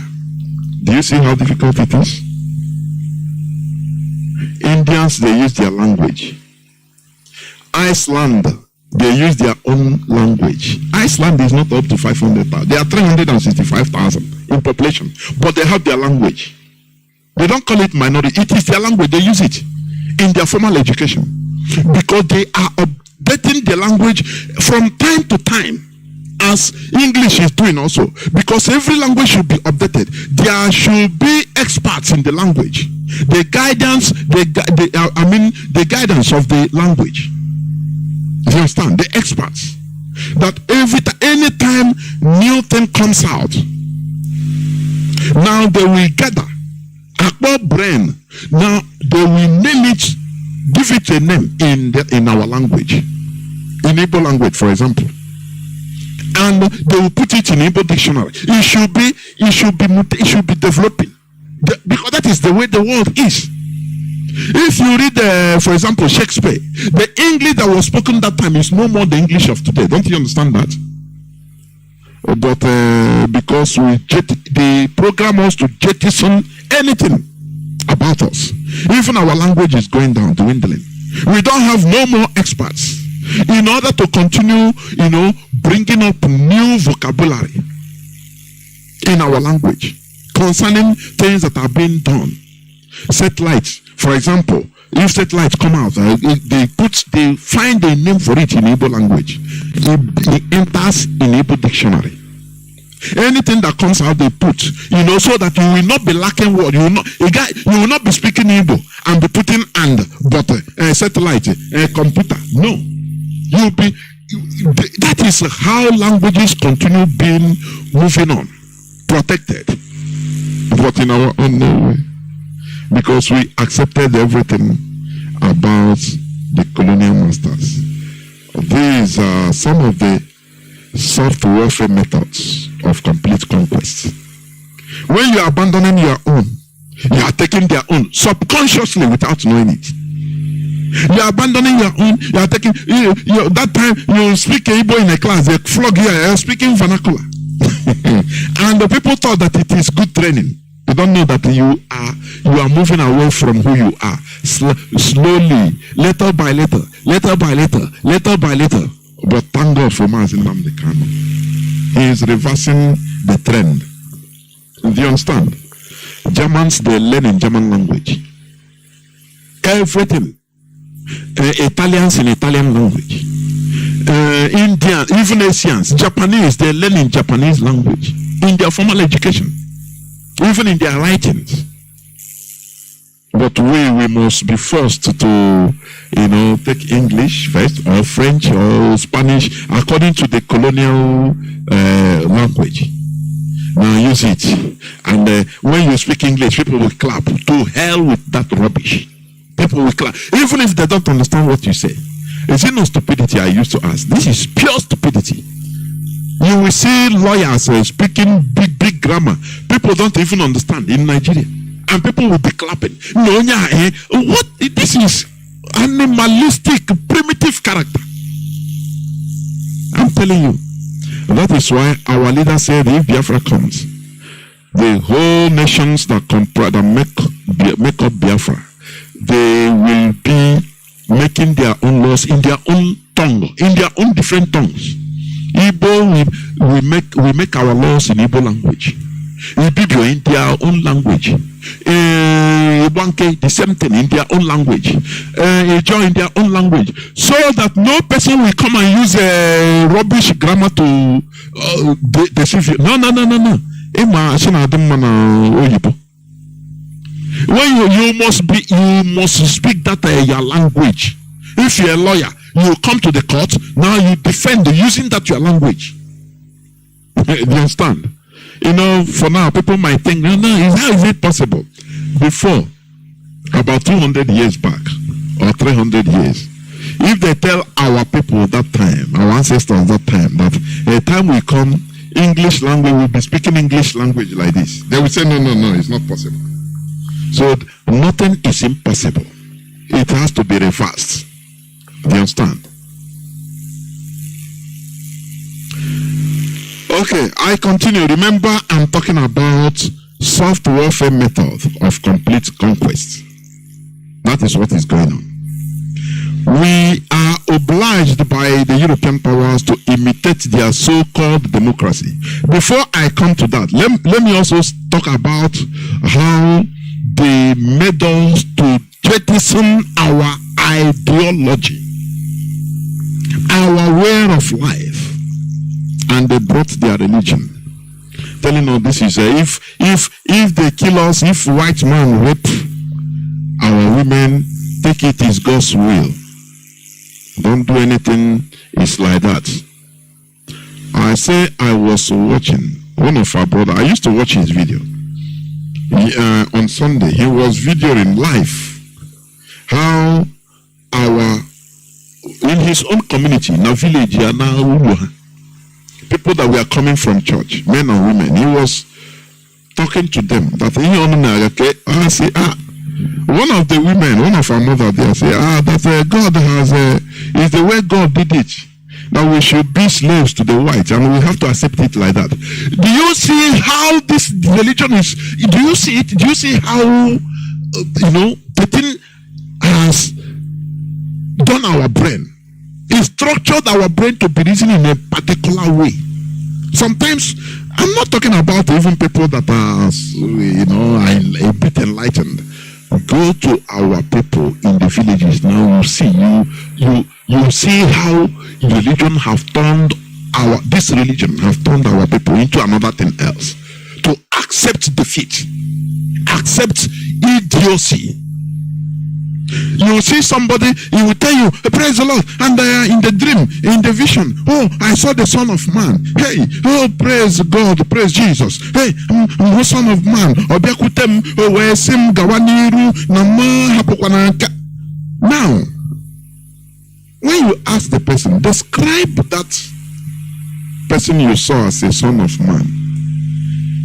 If you bring the photo of one of the American actors that acted like Christ in film, he will tell you, yes, his face is like this, and there you understand truly that what is in the brain, physical, is what goes to the spiritual in the brain, in dreams. I'm telling you honestly. He will not give you he will tell you, yeah, look at him, oh, the Son of Man. Oh, we're not brainwashing. I'm telling you, human being, you can recreate other human being if you are enlightened. That is why the Europeans, they are recreating Africans, because they see Africans as lower than normal human being. Do you understand? Anything they give you, you demonize your own. But when you come there,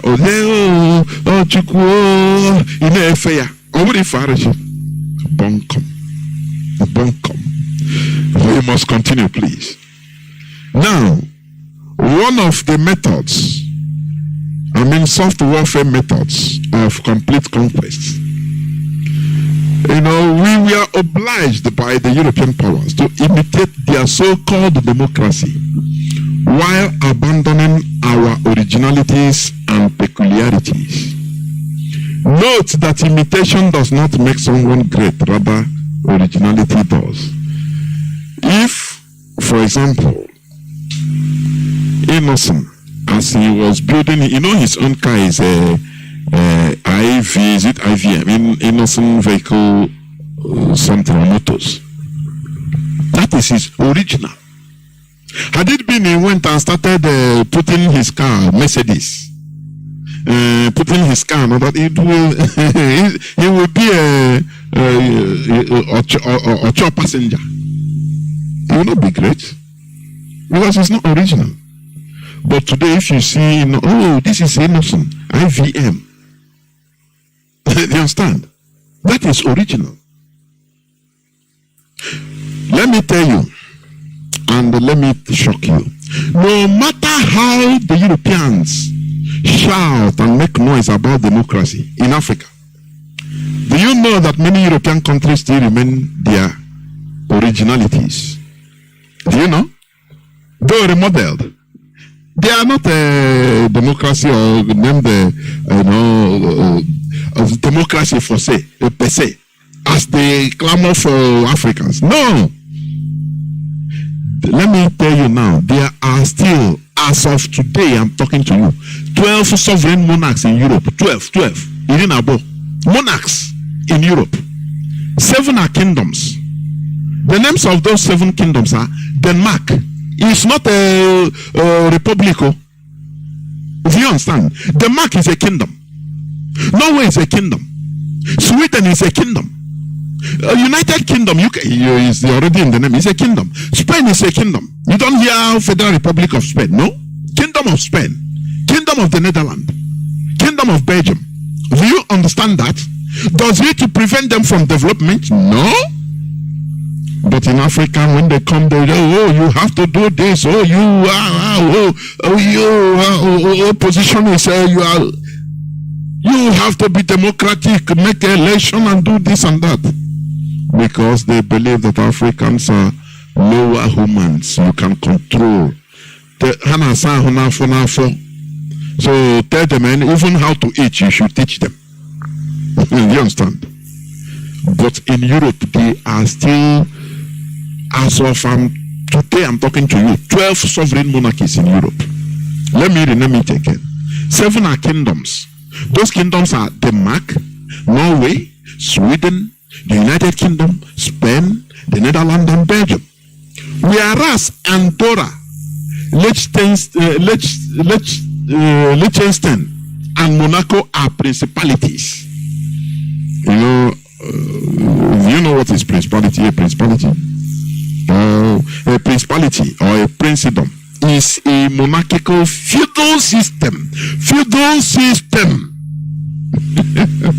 Ruled or reigned over by a monarch with the title of prince or princesses, or in the wider sense, a monarch with another title within the generic use of the term prince. I don't know whether people understand it. All these things you will not be hearing it in the mainstream media. But they will come to Africa and be teaching Africa, be democratic. We have to monitor election. You have to have teaching us even how to breathe air. Because they believe that the Africans are lower humans, subhumans. That you need to teach them anything, everything. After all, you impose Christianity on them and tell them to hate their own culture, demonize it, and they are doing it perfectly. You impose Islam on them, say, kill yourself with this religion, and they are doing it. No problem. So why wouldn't they be imposing anything they want? Luxembourg is a grand duchy. Do you know what it means? A state or territory ruled by a grand duke or duchess. So I think you read this thing, Shakespearean books. The Duchess of Windsor, the Duke, and this and all those ancient titles is still what they are using today in Luxembourg, because it is their originality. The only thing, they model it as time goes on, they model it in a modern way, the way to suit the modern time. But it's a peculiar thing to them. They never left it. That is why, if Biafra comes, we use our peculiar Biafran system. That's it. In our so-called, if we have Senate House, parallel to that, we can call it Umunna. It's our own thing. No European will come and start teaching us how Umunna happen. It's our thing, natural thing. No person, no foreigner will ever come to teach us how to do it, because it is part of us. Do you understand it? Luxembourg is a grand duchy state where they still use a duke or duchess. If it's a woman, it's a duchess. If it's a man, it's a duke. Duke of Edinburgh. Do you understand? Okay, that is in Europe. Europe that is crying and shouting, democracy. But they will not tell you that they have monarchies in Europe till today. It doesn't matter, they call it constitutional monarchy. A monarch is a monarch. Monarchy is monarchy. Constitutional monarch, this and that. What matters is, but in our own land, they impose the type of government they want us to be, because they are trying to recreate us to their liking, for their benefit. Don't you see that it is an insult? Do you see that? In the Asia Pacific, excluding a clutch of states headed by the Queen of England, there are still 7 monarchies in Asia Pacific. I will name them: Bhutan, Brunei, Cambodia, Japan. Japan, you are hearing, it's a monarchy. Malaysia, Thailand, and Tonga. But are they doing very well? Yes, because they model their government to their natural system. They continue going in that line. No imposition. You are not democratic. Do election. Do this. No. That's why when Biafra come, we are going to run our own type of system that we marvel the Europeans. They will not come to interfere because they will not understand it. You understand? Africa is a failure today because everything is imposed in Africa. And they accepted it. Because we have many evil people in Africa. More than normal people. Our borders are imposed. Our religion imposed. Our language imposed. Our government system imposed. How do you want that place to succeed? In Asia Pacific, you want to go Japan? but it's a monarchy. You understand? Bhutan is a monarchy. Go to Bhutan, you will see Biafrans there. Brunei. Well, I think the king of Brunei is if not one of the richest person on earth. What of Cambodia? Our people from Cambodia. Malaysia too. Mandi nation a 12-story building about Ebana about Mdieke. Thailand and Tonga. These are monarchies. But are they doing well? The answer is yes. Because they follow their natural pattern. Do you understand? Okay, let's come to Middle East. Bahrain, Oman, Qatar, Saudi Arabia, and each of the 7 Emirates which make up the United Arab Emirates are still governed under monarchy. You understand? They are still governed under monarchy and they are doing very well. The 7 Emirates that make up UAE, Abu Dhabi, Dubai, Sharjah, Ajman, Al Quwain, Ras Al Khaimah, and Fujairah. These are Emirates that make up United Arab Emirates, but they are all doing well. Well, I'm going to Dubai. I'm in Abu Dhabi. Are they going the way Europe will say, oh yeah, be democrat? No, because they follow their natural path. If you understand?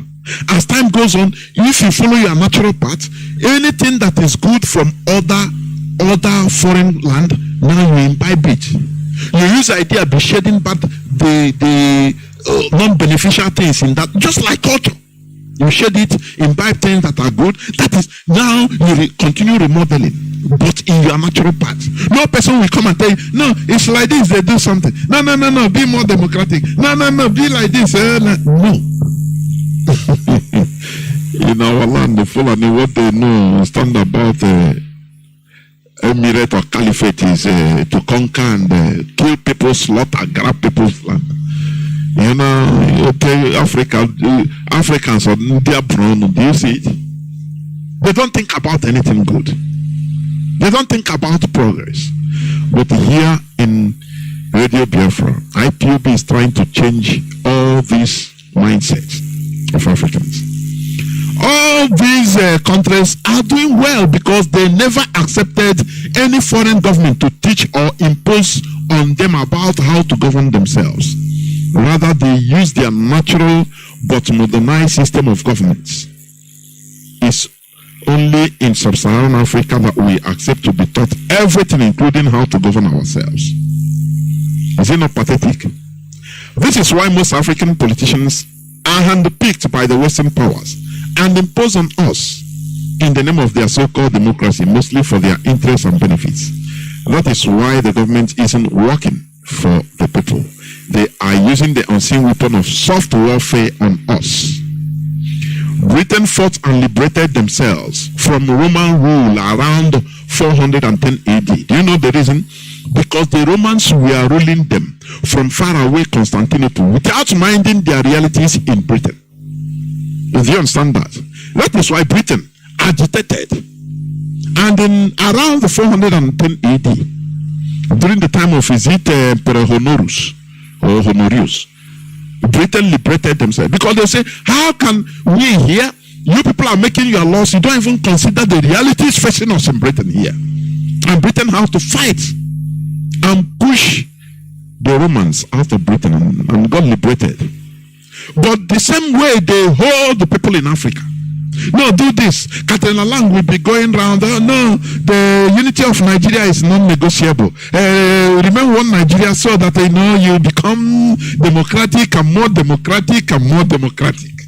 And the terrorists are on the rampage. No, it's nothing. They are not terrorists. We are trying to find a name for them. We are trying to identify their motive. They are just simple criminals. They continue deceiving and manipulating because they see that we Africans, they taught us to be lower or subhumans that are manipulable, and we are proving it. Sometimes we prove it to them that we are manipulable. And that is what gives them a go-ahead order. But South Sudan proved to them that no. Even if we die, it doesn't matter. They fought a war for 39 good years, 2 wars. Have you seen war? People saw war and become war hardy. Or the bomb, I was anything. I was people near in there, bomb na atone worship people are there beside them. They will be eating their food without minding. That is how bad it was. Britain tried to extend the war so that they would break their mind, the mind of the Southern Sudanese, but they said no.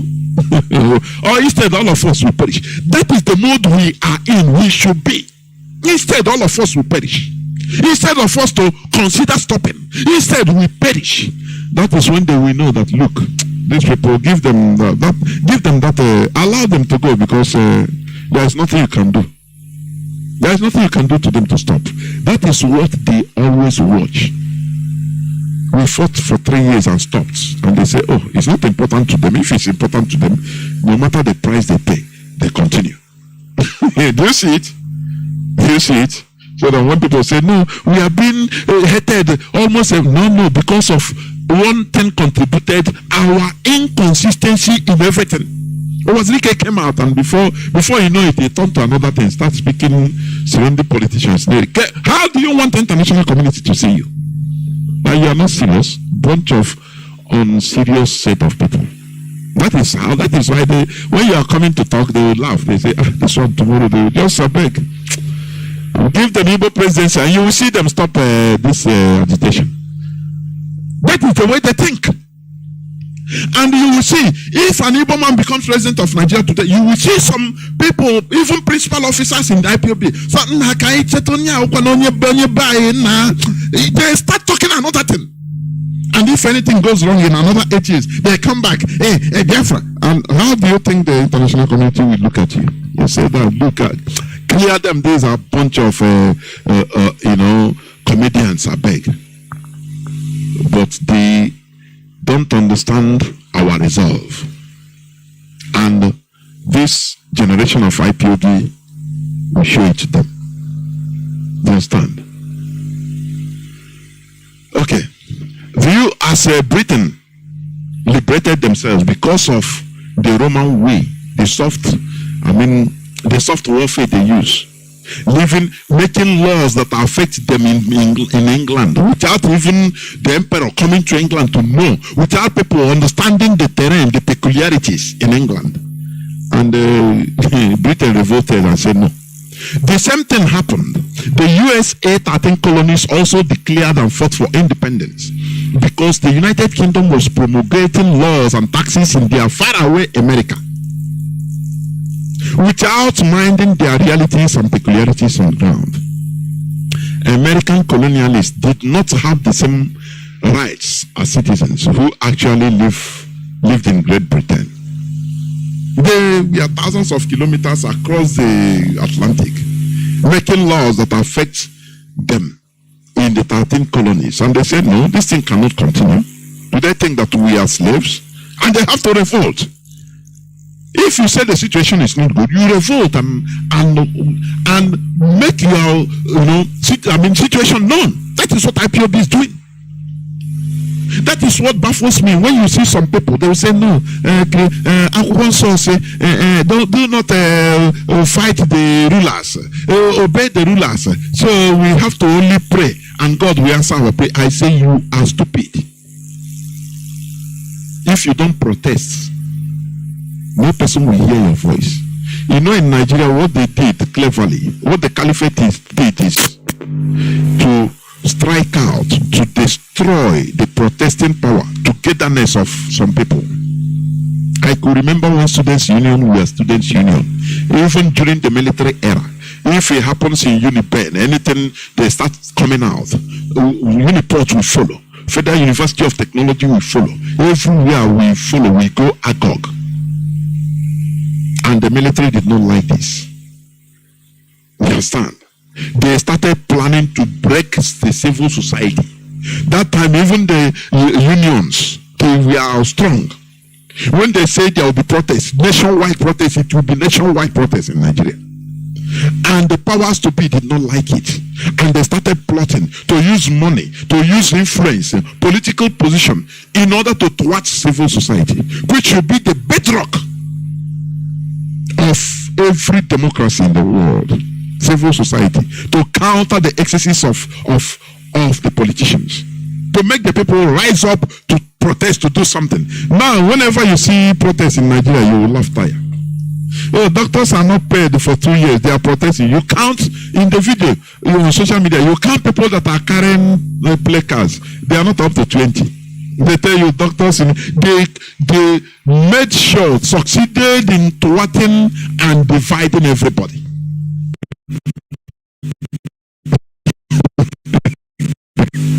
How do you think that that kind of place we advance? It is impossible. I saw a police officer crying. Is it in Abuja or where they burned their police their station and killed many of their colleagues? Nigerians, more look at us now. We are police. Government doesn't take care of us. More help us to talk to them so that we are human beings like Ipob. I laugh. I say, look at idiot. People that will come to protest, even for your goodness, for both you. Look at the NSAS protest. People are protesting even for the betterment of police officers. The same police they sent, the Nigerian politicians sent, so go and shoot these people. And they come out and say shooting. Oh, okay. There I know that what the Europeans think about Nigerians are true. They are real monkeys, orangutan. Now the policeman, after they are being used, they are now crying.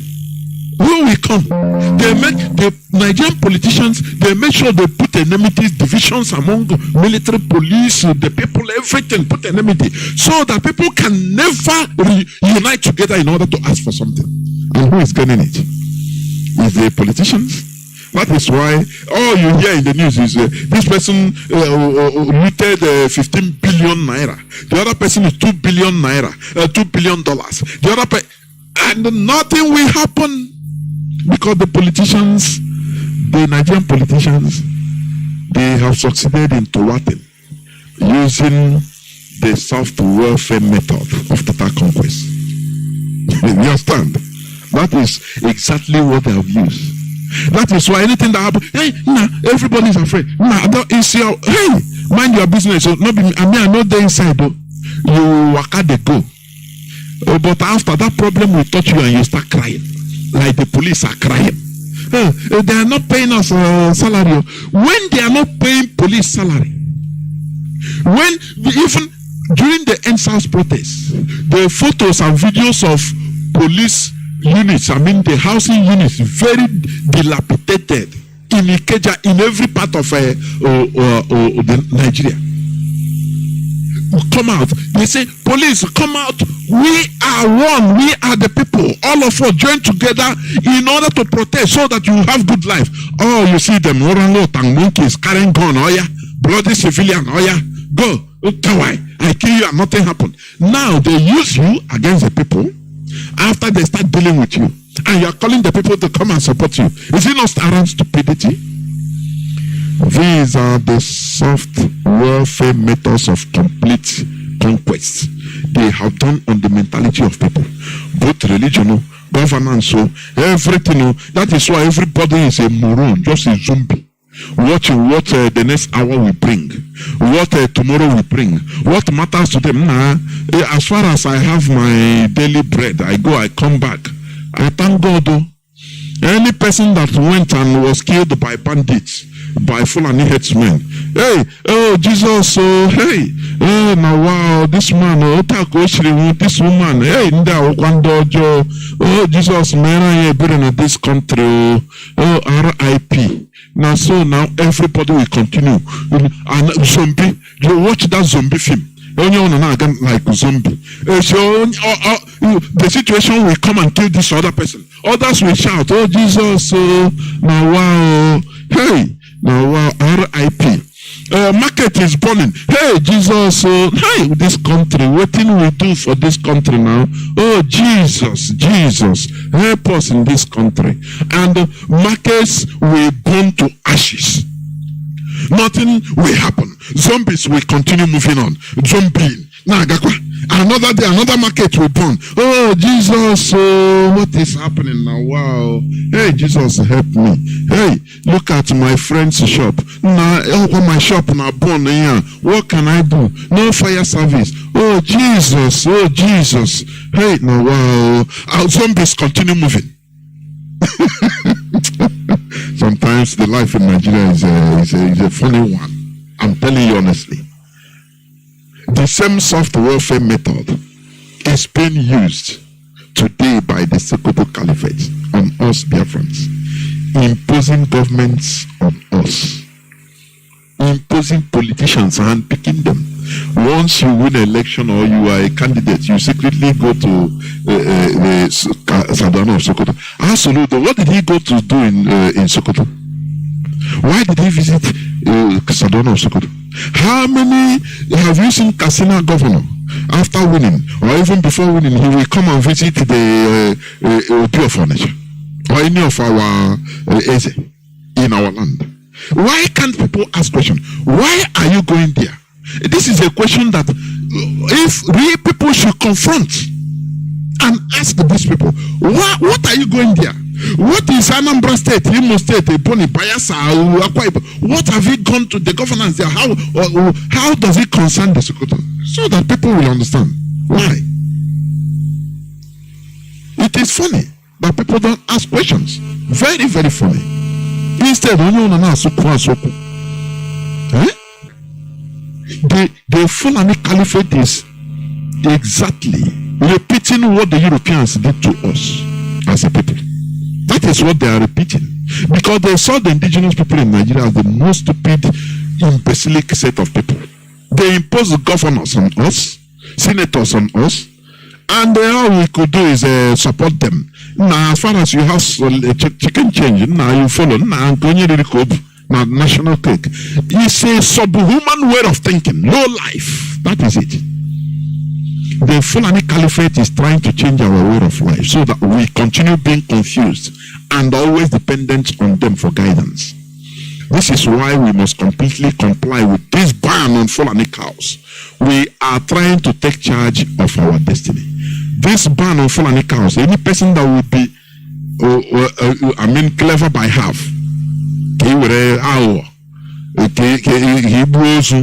Gono the Fulani cows, those that are running now, you buy their cows. You will see something greater that you never seen. I'm telling you honestly. Because we are not joking. We are not joking. People have died and continue dying every day. This is where I'm going to start. Remember, I talked about the topic that says soft warfare method of complete conquest. I will go on a few minutes break, and when I come back, I will open the lines so that people will call in and talk and give their views. I will be right back.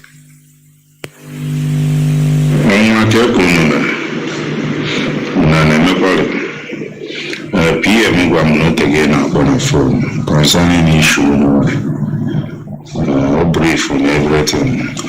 I'm sorry for that. Concerning the issue in Lagos, a place called Abrado. Nnamdi Bodia. I could to see a few calls.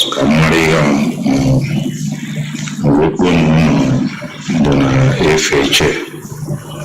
Never alone, don't see her. Hello, dear. The Nindi Bojo Cosiana, Nana, Nico, and Uno Maria. So, the only thing about what I'm here now, Bono. Baba, also, never contact. I will make a stop. But it was one of these things which you go many times when concerning this issue. Kwachandi Bobai, the Guana Bankepa. Problem on the Bomber, how will they go Meluchi? Even in a Buego. I had her political in life. And Borough had her political in life, and I had as well. I have confused people on the political in life. Average only Bobuna. Believe in ego everything, ego everything. So try by enemy. Here, Boni was a one negonisi. See an able to stop 1 year. You put your well up 1 answer. Or say in our reality.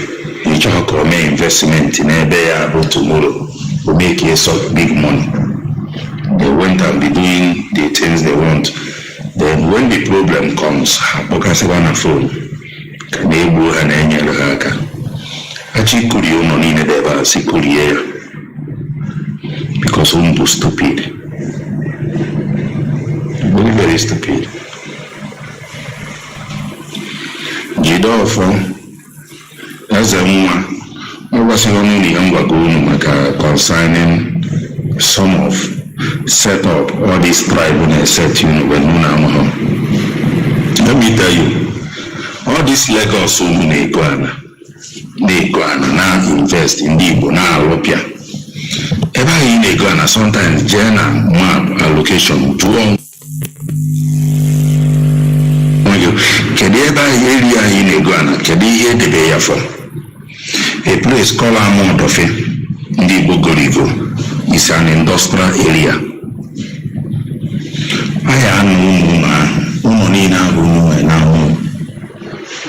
In the year 2040, in the year 2035, the reason for federal government is concerning Nnamdi Niger because major of these people are Nigerians today migrated from Niger. They see everything. The year 2035. Oh yeah, follow. It's 1957.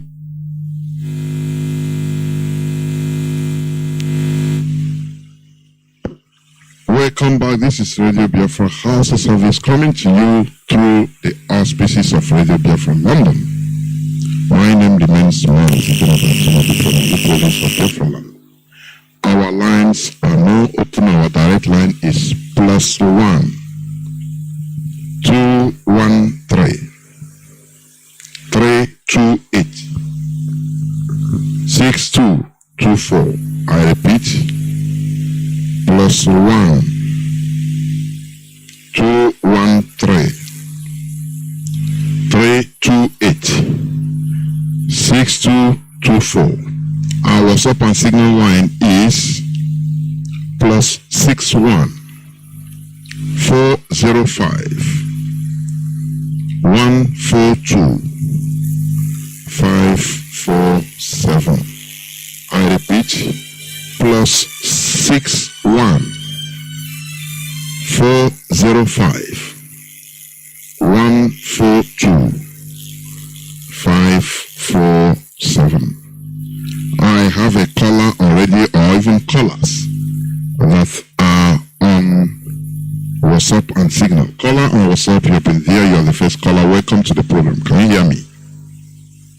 Yes, I can hear you. Mazi Johnathan, good evening from here. Welcome to the program. Yeah, my name is King and I'm calling from my location. Before I proceed, it has been a long time. I just want to use this opportunity to thank the leadership of IPOB and extend my greetings to our leader, Nnamdi Kanu. Mazi Johnathan, do you know, I was wondering, like, why has Africa become the way it is now? You know, because I was checking and I got to realize that before some of this independence and the so-called colonization, Africa used to support one another to achieve one's aim. The same applies for the freedom of South Africa, which Nigeria played a major role. Zimbabwe was there. Botswana, a lot of African countries played a lot of roles for the liberation of South Africa. The same thing goes back to Nigeria, goes to Ghana, to Kenya, Uganda, Congo. Africa supported one another. So now I'm asking myself, what has changed? What has changed to the reason whereby an African country, which is Biafra, is fighting for their freedom, and every other African country turned a blind eye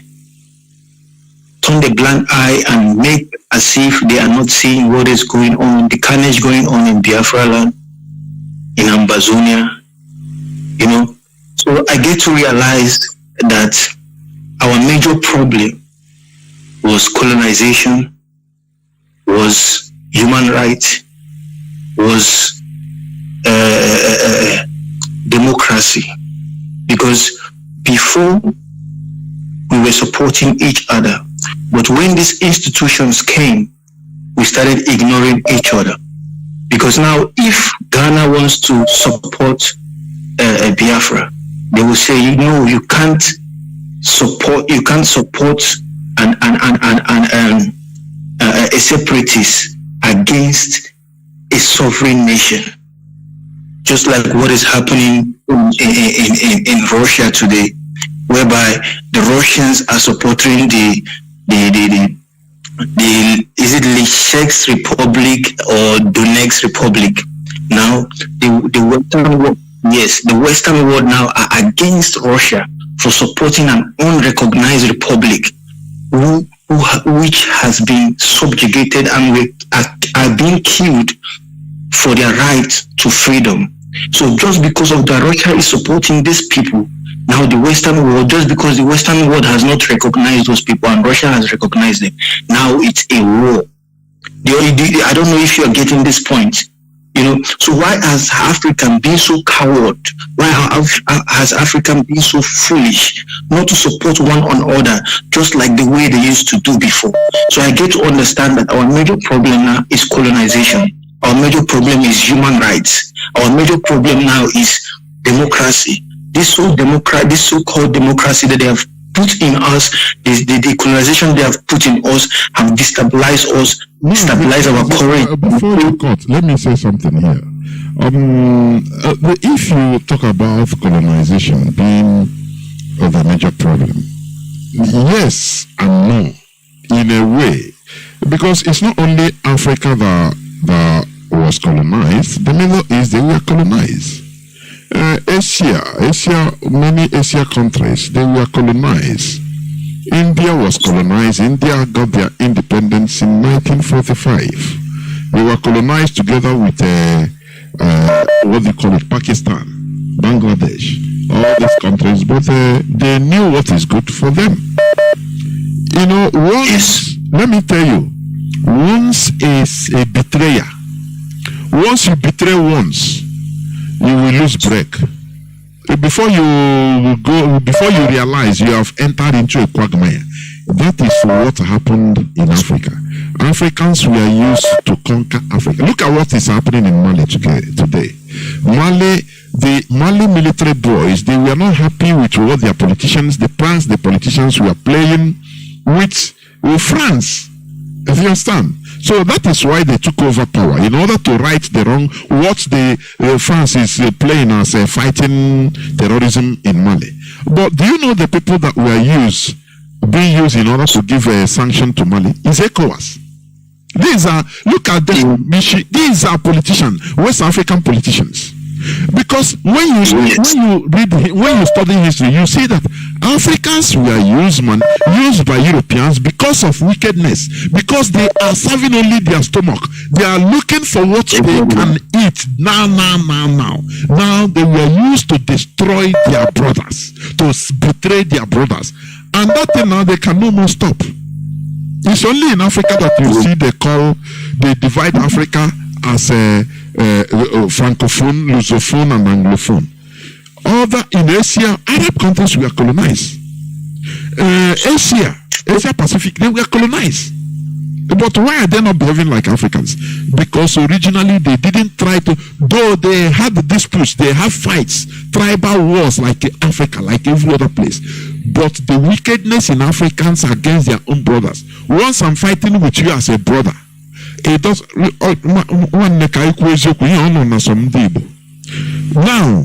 I can monarchy now, you know, fighting for one thing. But because of wanting men that disgruntled against you, I can align myself to foreigners in order to destroy what we have formed, suffered to form, because of just little problem between you and I, which we can even regulate, or even if we don't want to regulate it, I should never align with foreigners to destroy it. Is it not what is happening? Even in Ipob. Okay, so that's it. So I don't think that colonization is also a major cause, because not only Africans were colonized, Arabs were colonized, they are doing well. Asians were colonized, they are doing well. I'm not talking about South America, because South America, they are not only they are colonized, and their colonies still remain. So the white people still remain in control till today. You know, Mazi Johnathan, colonization is based on negotiation. Do you understand? Do you know that? It was based on the negotiations, the documents that were signed, and the agreement that was reached during colonization. They did not just colonize. Remember, colonization is owning part of full. It's owning part of full controls or something of a nation or a resources or whatsoever. That is what colonization is. It depends on the agreement that was reached. So the people that sat down to negotiate our colonization, to negotiate our freedom, was actually the people that has put us into this subjugation that we are facing today. Yes, I understand that the white people are using our own people against us. Yes, like most of our freedom fighters, like the song of Bob Marley, which says, how long shall we sit and watch while they kill our prophets? You understand? Why we stand aside and look. These people, they don't come from Europe to come and assassinate someone in Africa. No, they use our own brothers to assassinate us. Whenever you see, whenever they see a stumbling block that is coming from Africa, whenever they see a strong voice that is coming out of Africa, they use your own brother to subjugate you, to kill you. Why will that your brother accept being used? That is the biggest question. Why will that your brother accept? That there lies the secret of what we are talking. My brother, please round up. I have many people calling. No, I think I don't have much to say. I just also want to thank the leadership again for their good efforts in this struggle. Thank you very much. Well, thank you very much. Remain blessed. I have a caller on Signal. Mazi, can you hear me? Caller on Signal. Welcome to the program. Yes, Mazi, I can hear you loud and clear. I hope I'm coming up. You are. Please go on. Yeah, thank you, my beloved brother. May people may bless you. Last week, you asked a question. You said something that you hope those that are watching Champions League. Okay, I think today is another one.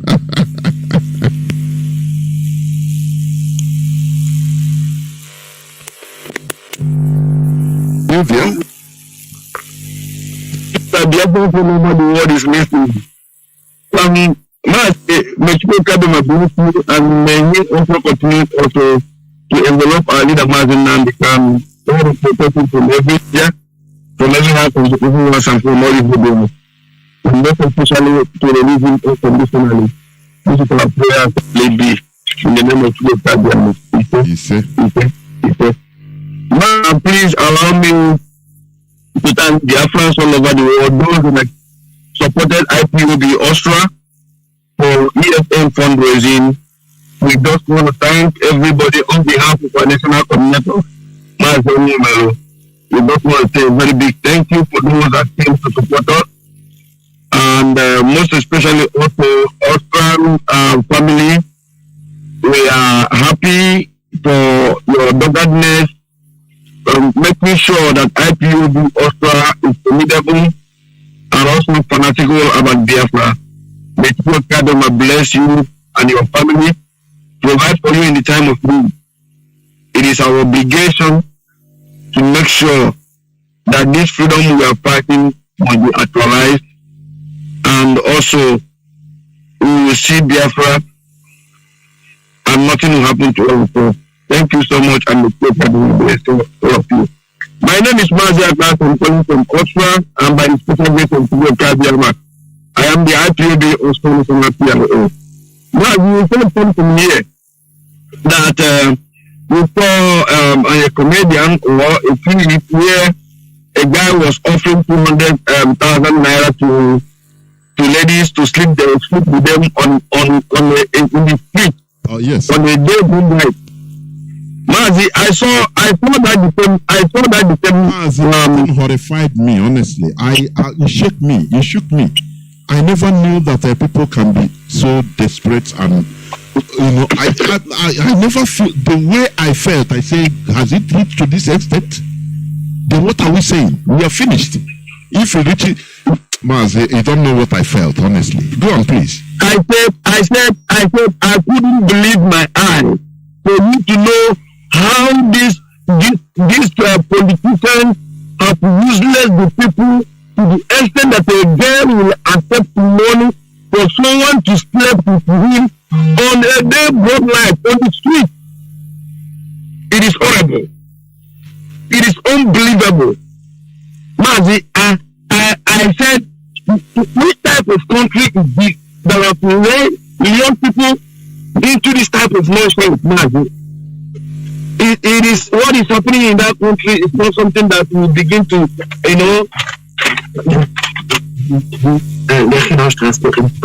that we begin to hold ourselves that we must continue to stay in this animal country called Nigeria.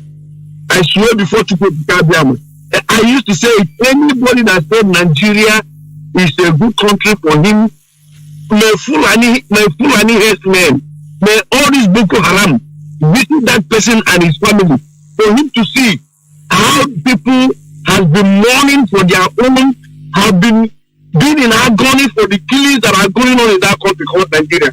Let them test it and see how it looks like. This is a country. May Nigeria happen to them. May Nigeria happen to them. Finish. Yes, I said it to one guy here, Mazi. He said he's a proud Nigeria.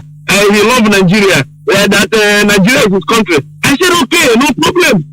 I just said, okay, may your life be like that country you love. Mazi, I can't understand it.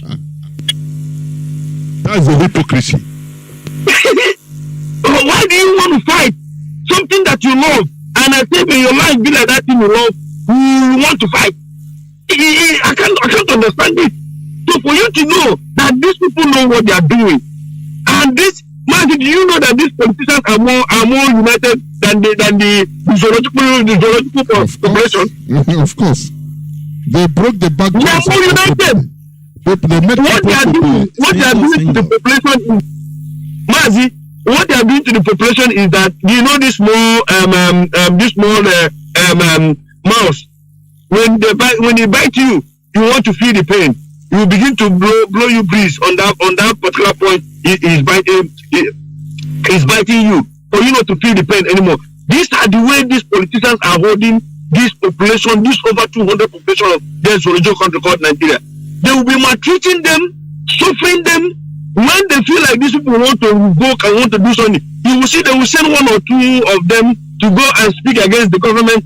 What you people are doing to this government, we don't like it. We must, try to say something that, every attention will not focus on that one or two politicians that are saying something, but they are the same. They know what they are doing.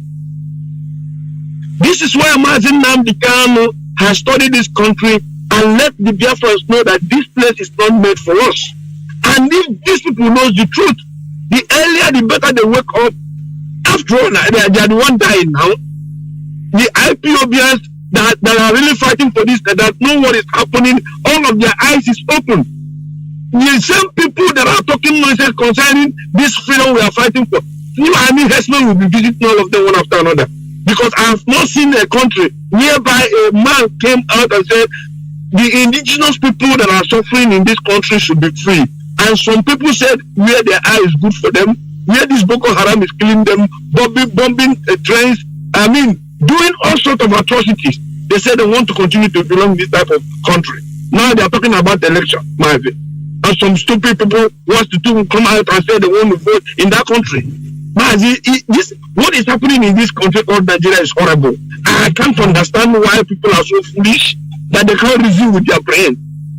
People say what we are saying, if they like, let them hear, if they like, they don't hear. But what we are telling them is that we are Biafrans, we have made up our mind that we cannot continue stay in that animal country called Nigeria. It is impossible. If they like, let them take it. If they like, let them not take it. We have made up our mind. Biafra must be restored, Mazi. It's something that we cannot turn back. May God give me my blessing, my brother. Keep on doing the good work you are doing. Thank you so much for giving me this opportunity, man. Thank you so much. Thank you. We cannot even contemplate on going back because all of us will perish. Caller on what's up, Wada Mariam. Can you hear me? Welcome to the program. Yes, sir.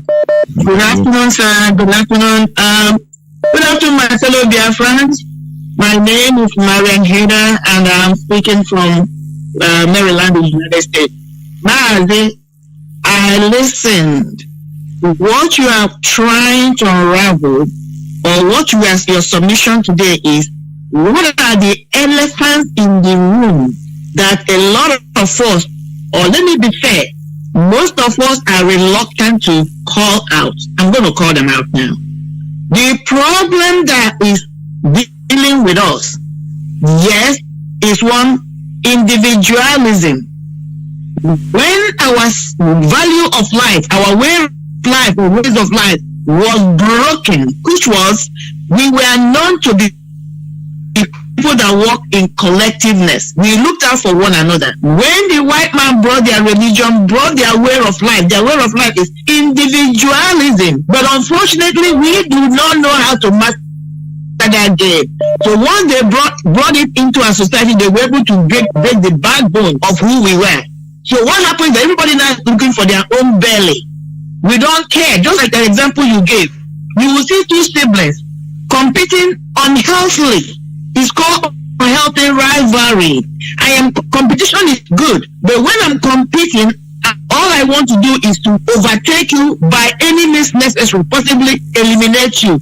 Now I have become a tool that can be used to destroy you by the enemy. That's what is happening to us. The argument you are making today, which happened to us, is happening right now in IPOB. If somebody like Lai Mohammed, if somebody like Dave Umar who come out on public domain, social media, said, I am going to create a parallel IPOB media warrior to undermine the movement. Everybody had it. And when these people were unraveled, you cannot believe people are still following them today, as speaking on the person of Ekperema and Co.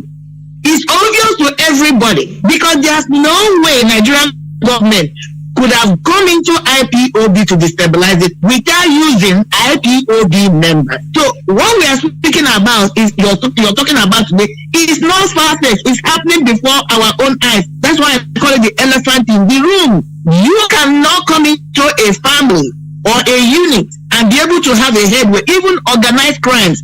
You must have an infiltrator. And you must use insider to bring the decoy person to come. Number two thing, the elephant in the room is everybody, or this wayward people, people that call themselves autopiloters, which is no rule, doing whatever they like. They don't like structure. Now they have been clamoring, give us arms, and there are also other arms. Oh, DOS is not doing anything. We want to go and fight the Nigerian government. This cow ban, this foreign cow ban, is a little tools for every one of us. Why am I saying this? They have been clamoring and calling and claiming that they're enforcing the sit at home. Even when DOS, who initiated it, has suspended it except on special occasions, they'll come out to make the announcement. Okay? So now, and when you look at it, this is the elephant in the room nobody wants to talk about. It's only the five states of Biafra land are attempting even this sit at home. Now, where we are, the ban on cow, I am putting a challenge right today. I want to see all this so-called coastal region, because what happened, this coup d'etat they plotted in this movement, most of the people that got involved or tried to use it as a wage to destroy this thing are coastal region with some Igbo-speaking Biafrans. I want them to know that this cow ban is a litmus test. Are they going to comply with the ban, the cow ban? I'm talking about the people from the River State, Cross River, and all that. Are they going to be part of this ban? Why am I calling this elephant out? Because he who plays the piper dictates the tone. The story of Biafra is being written every day as we go along. Why I'm making this, let it go on record, people notice. By the fullness of his time, by his grace, Biafra is going to be actualized. And what will happen that time, all those who put in the effort, put in their life on the line, when they're going to be rewarded, these people who have been quiet, these people who have not tried to do anything, or who have been part of the Sabotua, will come up and say, oh, only the Igbos want to dominate.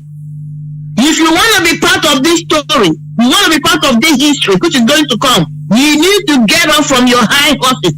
You need to get up from your slumber and get involved and do something that is meaningful for the restoration of Biafra. You cannot sit on the sideline, and when it is all actualized, you come out and begin to sow the seed of discord, calling out that it's only the Igbos.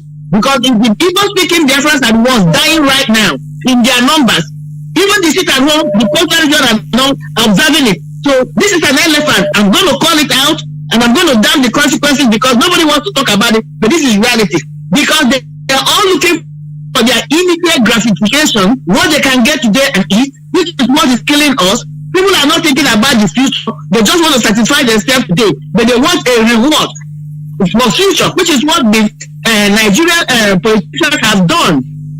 They have made people to not think about tomorrow by creating poverty in the land, creating so much poverty that all you have to give somebody is a porridge of yam, and then they will sell their birthright. They forget everything, because you cannot tell me that these people are being slaughtered like this, and then the same person will come out tomorrow and they'll be hailing that person.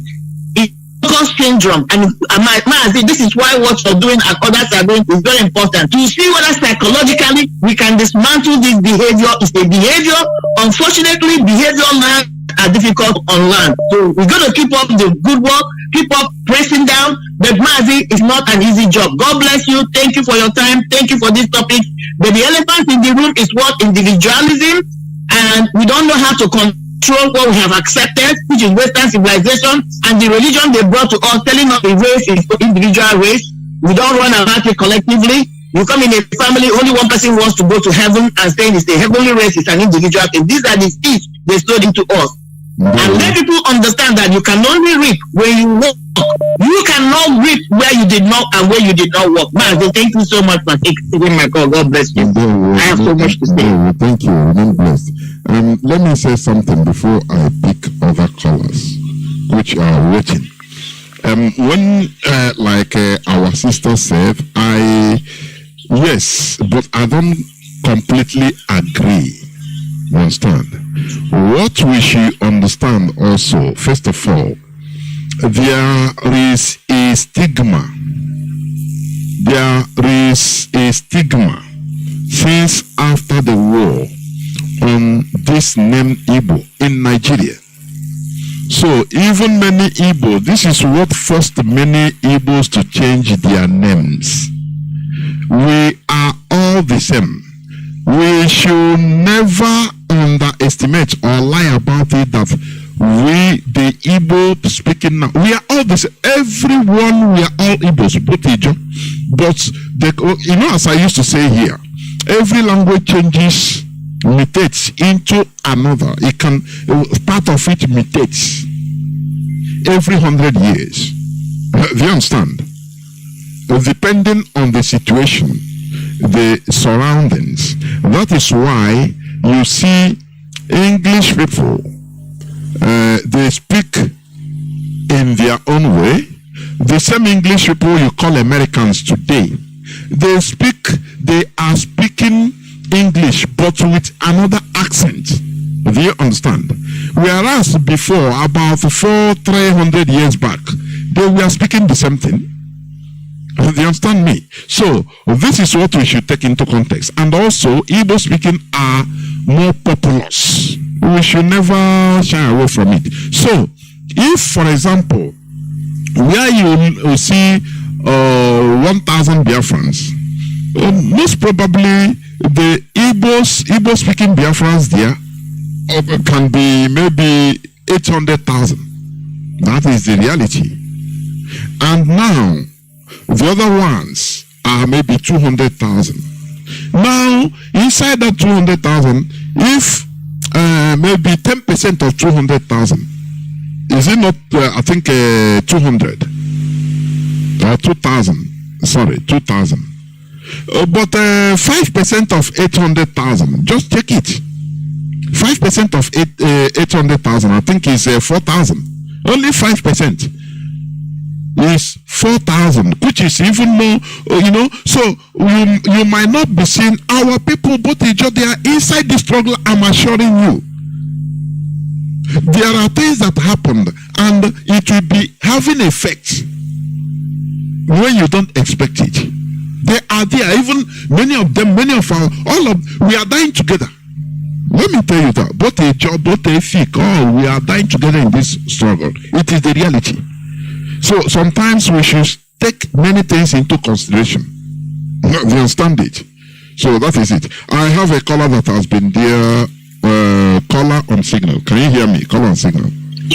I can hear you, Mazi. Good evening. Welcome to the program. And good evening, all Biafrans. Mazi, thanks again once more for your priceless programs and giving us inspiration and getting us to emancipate ourselves or free ourselves from this mental slavery. Because Mazi, what you are doing is you are fulfilling part of the prophecy of Bob Marley when he said that none by ourselves can free ourselves from this mental slavery. And this mental slavery has multiple dimensions: religious dimension, spiritual dimension, physical dimension, even anti-person. So, Mazi, concerning your topic, when you talk about this soft strategic method they use in holding us backward, unfortunately, Governor Suledu has, I was one of those people that even I myself, I thought that man had good for us, but, with time you will show your true colors. And thank God, to give thanks to our ancestors that it did not last him long to start showing his true colors and to show where his allegiance lies. Unfortunately, they come with the name of Abga. They know Abga is very, very sentimental to we Biafrans, and they use that to manipulate us. And at the end of the day, you see what happens. I pray our people start to learn. Mazi, concerning what our sister said, I wanted to just touch on that intelligent, brilliant woman. In fact, every time she comes on, she just, stimulates your intelligence, overly stimulated for you. Mazi, she said something about, this, how they use people from within us and how this thing has been going on from generation to generation. Mazi, you see, we must start teaching ourselves this, how the Europeans use us.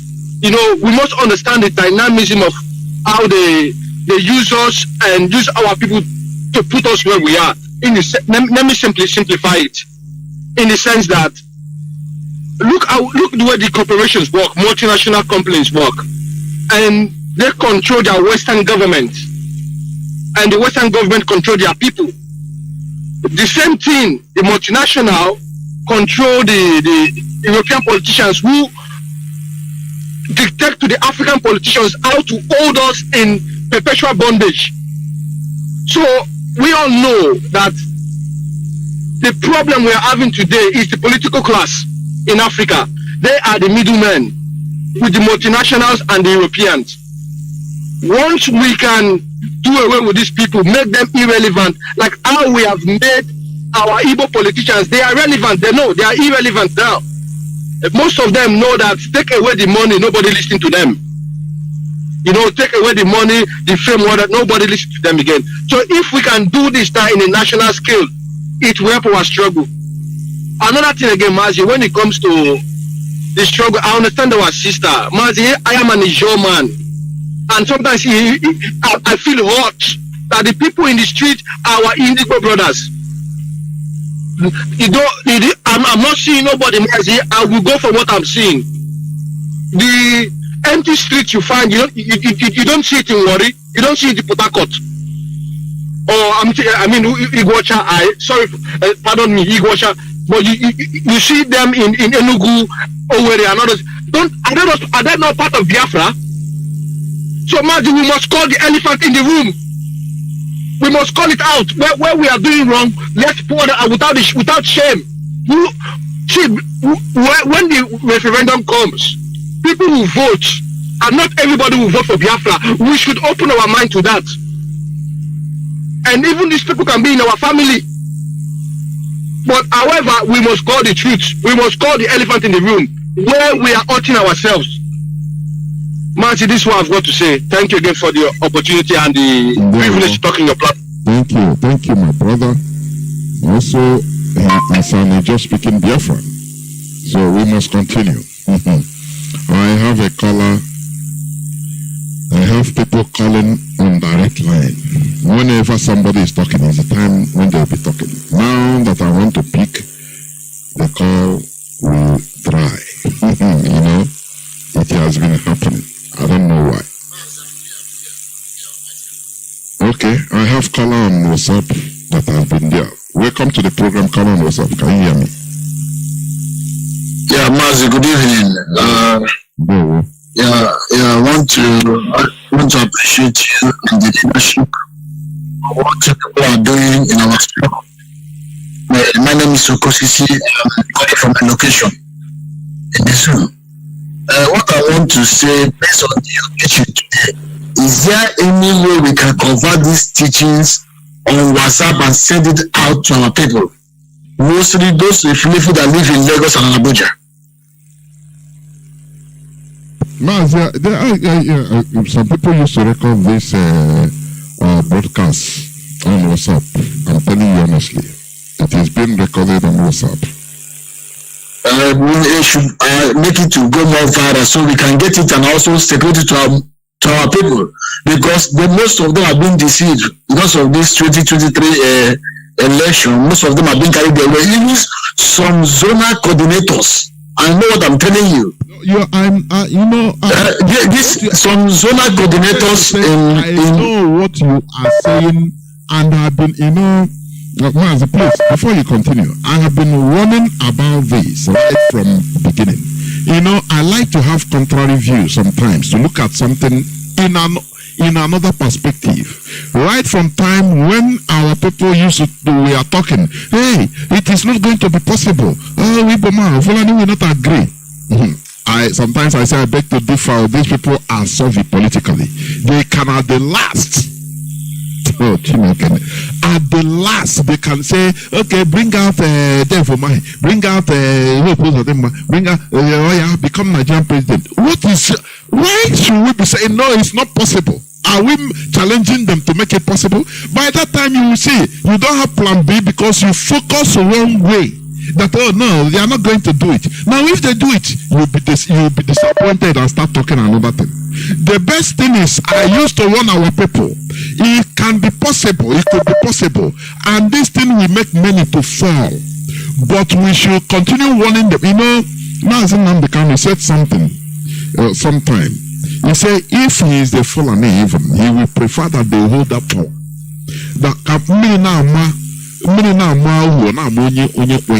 Because these people, if you give a presidency, just figurehead to an Ipob man, let me tell you, see some of our people that are saying one family, even principal officers, some people will now start going now, they can have contact to have position as one thing or the other. You see them talking in another language. And that is the I was ashamed. I was ashamed of myself in my own zone. A coordinator is supporting. In my own zone, a coordinator is also promoting other pilots in my own zone. I was ashamed of myself. What a coordinator. Some of them I have to write to one of our media, all these media broadcasters, Methuselah, to look into Lagos State family. Most of them are into this process. So please, if people that used to convert this to WhatsApp should I make it to go more viral, so our people can reset their brain. Some of them are some has damaged their brain. Mazi, you can inbox me, please, when you finish. We don't tolerate infiltrations. Okay.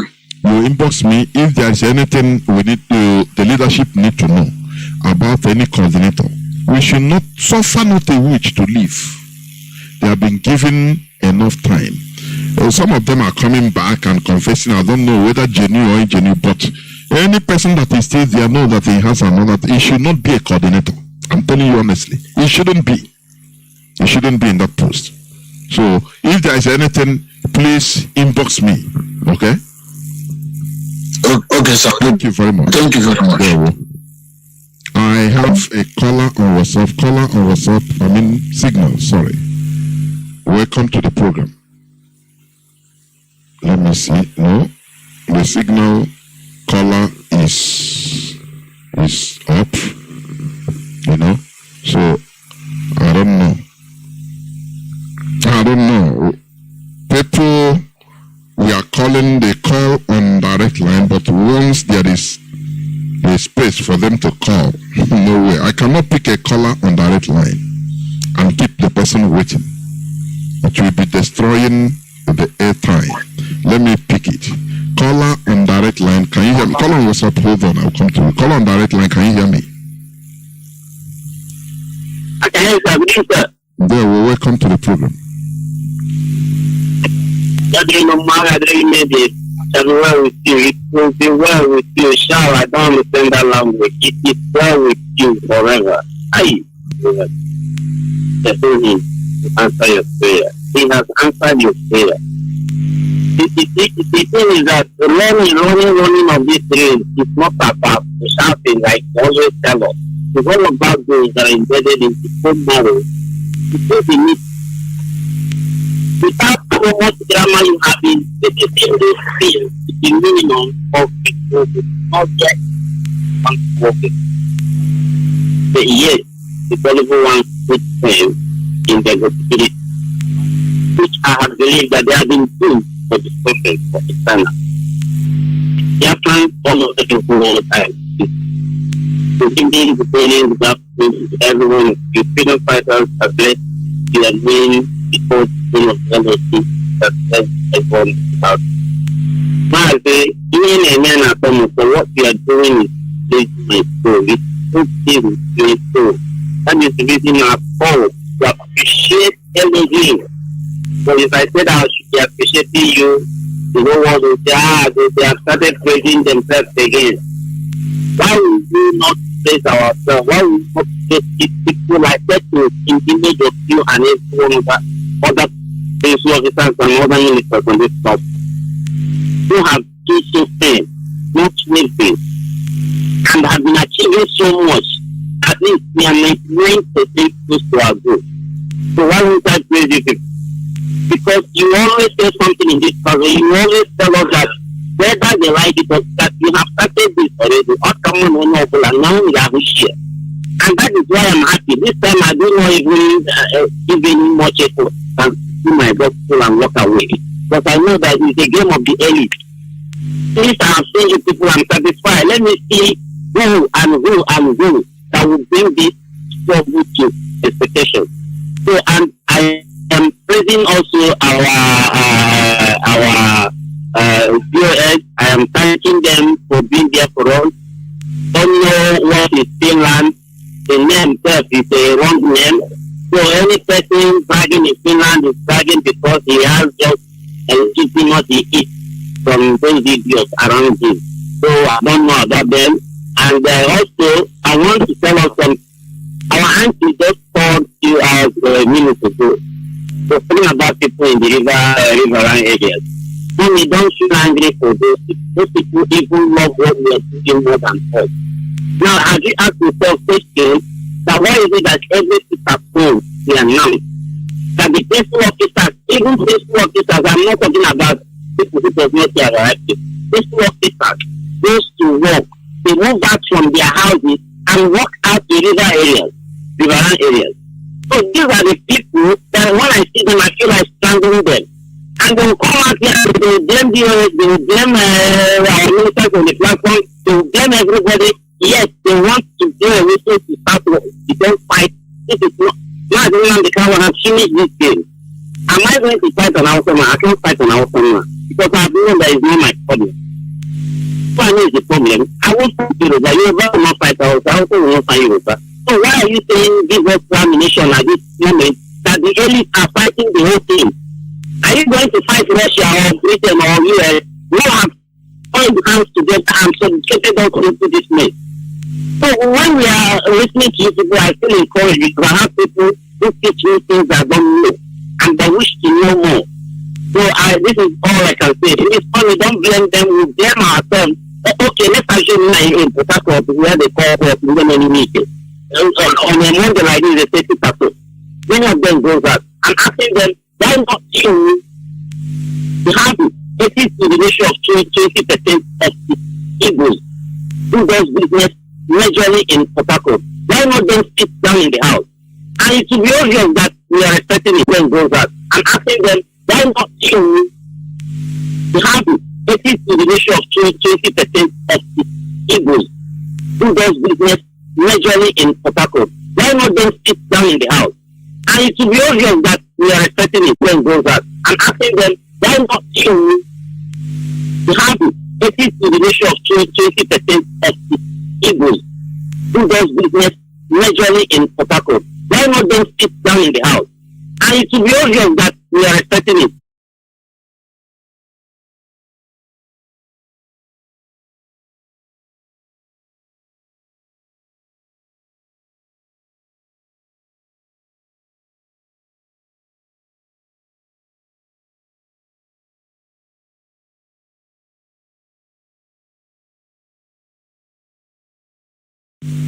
Hold on. What is happening? Let me check whether my voice is coming out. I think I had some repetition. I don't know.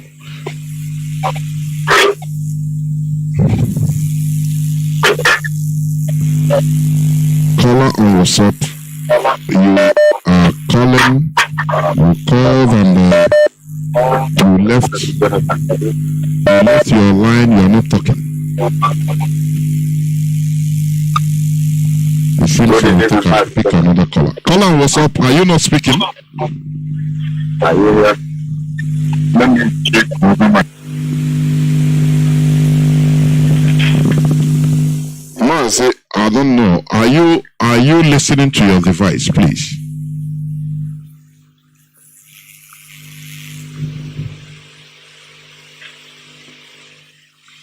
Caller on WhatsApp for the last time. Are you there? Then are you there? Then continue speaking, please. Okay. Mazi Johnathan, good evening from here. There.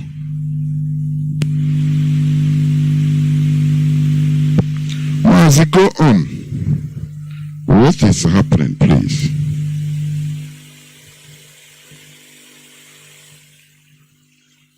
Mazi, can you hear me?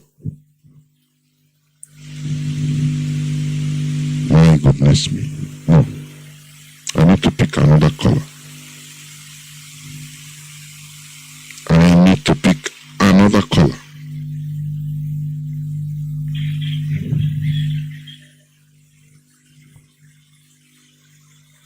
Caller on WhatsApp, welcome to the program. Can you hear me? Caller on WhatsApp, can you hear me? Caller on WhatsApp, go on, please. Yes, I can hear you. Go on, please. Okay. Mazi Johnathan, I bring greetings to you from this end.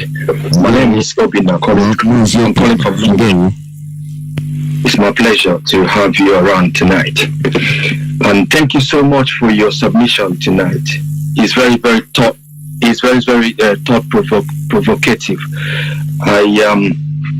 You were speaking about soft welfare method of complete conquest. I hope I'm coming out loud, Mazi. Yes, you are. Go on. You are coming out. Thank you very much. So, Mazi,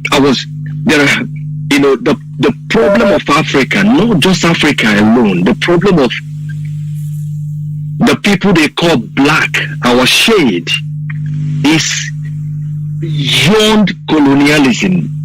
We keep talking about blaming our problem on the white man, blaming our problem on slavery, blaming our problem in 21st century on colonialism, blaming our problems, historical impact of the European in our continent today. Mazi, a child that is 1 year old, now 35 years old, and that child is sucking the breast of his mom, and that child is still saying that it is the mom that is still making that child to be sucking the breast. Callous and irresponsible for Africans, for us to be saying that our problem tonight is based on Africa. Yes, the impact of colonialism affected us. Yes, the impact of religion affected us. Yes, the impact of slavery affected us. But the same impact that affected us affected other continents, not just us. It affected the Arab, it affected the Asians, it affected other minorities. But these ones have woken up. They give over their destiny into their hands. They realize that no one can fight for them except they fought for themselves. That is why they took over control of their life. In India today, Indian is respected today more than the richest African man here in the Britain. Why? Because their leaders stood up and fought for their people, regained their independence from the Britain, and become safe from them. Now they are projecting the image of themselves, and today they are safe. The same thing with the Israelites. They restored the state of Israel. The Jews were everywhere, scattered everywhere, with all their brain, with all their riches, with all their skills. They were relegated to the background. They wanted to wipe them away. They discovered that the only way that the Jewish can become relevant in the world is by them controlling their destiny. That is why they fought. They were not negotiating with the Britain. They tried to negotiate. Britain agreed and disagreed and agreed and disagreed. They said, no, we can no longer wait. We have to take this by force. That is why they went and bombed their naval base between them and the Palestine. And they take over their state of Israel by force in 1948. Mazi, when we sit down here and talk about restoring the dignity of our people, restoring Biafra, and we're sitting down discussing this on paper, being diplomatic about this, laughing with the politicians, laughing with the state of the nation called Nigeria. Mazi, Nnamdi Kanu has done everything that he has finished his job. Everyone's sitting down thinking that, Nnamdi Kanu has no job to do for you. No, you are a fool. Nnamdi Kanu has opened your eyes. Mazi, remember that freedom fighting is that freedom fighter, his ability. I see in him that he was able to make his people be aware of their rights and their power. That is the job he has done. No one else can do that job. He has finished this job. Everyone who has gained this knowledge from him should rise up radically, bring down Nigeria. Mazi, when I hear us, having conversation with the politicians, the problem with our situation today is different from the problem of other freedom fighters. Our problem today is totally different, and we are going to apply a different measure. One of the obstacles on our way we must get rid of in this freedom fighting is religion. I will dedicate another day to talk about religion. Whether you call it Christianity or Islam, it's a tool that the politicians understood. They understood that our former colonial masters used this tool to hold us down. Our people themselves is using the same tool to hold us down. We are watching them use the same tool to hold us down. Look at, if they want to get across to the people, they go to the church and call the head of the churches, the head of the mosque, the head of the traditional rulers to come and appeal to the people. Whereas the people that are feeling the pain are the people they should talk to personally. But they use religion to go and appeal to them and tell them, go and pray that God will answer you. I don't have time to talk more about religion because I might affect a lot of people who are listening to you about religion if I go into detail. But religion is one of the biggest tools they are using to suppress our people. The Europeans have let go of religion. They have moved away from religion since 17th centuries. And Africa is fighting for Jesus Christ to come and take them to heaven, or to Satan to take them to hell. Whereas they have the globe to exploit. They are praying for God, for food, for road, whereas they should hold their leaders account. Delivering to their promises. And they are praying to God, resorting to church. And their church leaders are there, destroying them by supporting them to continue to pray to God. Let me leave that aside. Mazi, one of our biggest problems tonight, the biggest problem, why we are not making any headway, is number one, is the Mazi. We have become rivals to one another. We do not respect other people's opinion. You know why we become rival? Unhealthy rival. If something good is coming from you, I am fighting you because I feel it should have come from me. You have become a competitor to me. Whereas our job is to focus on the ball. The ball is to liberate our people and restore Biafra. Every other thing is secondary. It doesn't matter where you come from. It doesn't matter who is bringing the idea. It doesn't matter who is contributing that to the table. The issue is, will the idea help us to achieve, to get to our destination? That is the most important thing. But the problem with our people tonight is that egoistic attitude is their problem. They think that money can buy everything. You can have the whole money if you don't have political power. If you don't have a sense of statehood where you can control to speak to the world, you are irrelevant with your money. The Jews had all the money, but they scattered around Europe. They were borrowing money from individual Jews, but they don't have say. They can kill them any day. No one to fight for them. No one to stand for them. But today, if you touch a Jewish in any country, the state of Israel will speak to them because they've got a state that will protect their voice. That we cannot sit down and paint this politician. No, Mazi, because our problem is totally different. We need to, these politicians will never change. They have gotten to the Rubicon where they cannot change, Mazi. They will never change. Let me shock you tonight. Tonight, go and take all the presidential aspirants in Nigeria for 2023. You will be amazed and disgusted. These things who are aspiring to lead you in 2023, they have led you in different capacity in Nigeria. I'm going to do an analysis on each and every one of them and what they have done in the past and what they have achieved. To come and tell you they will become your president and they can change anything. They cannot change nothing. You will have another miserable 8 years in power. We will cut all the politicians off. None of them, even the one you said is Soludo. I don't disrespect him in terms of his academic profoundness and in terms of academic qualification and what he's done in CBN. Whatever he's done is totally different from leadership. Leadership is different from economic brain. Leading people is different from being a professional in economic environment. Totally different. So either we call him to order, and he has to come back to his senses and know that the first thing he should have done is to stand for his people I was expecting him as a juggernaut to say, listen, every Biafran is my brother and sister. No one should stand against them, irrespective of what they've done. Now we should speak, and people will hear him and larry around with him. We cannot rise up against us anymore. If you do that again, we will stand and make his government miserable. Mazi, secondly, I don't want to spend more time. You know what I was speaking about, the problem with us, with our people, irrespective of where we find ourselves. You know, we have our people in the Caribbean island. But let me shock you tonight. You know, Jamaica got their independence in 1962.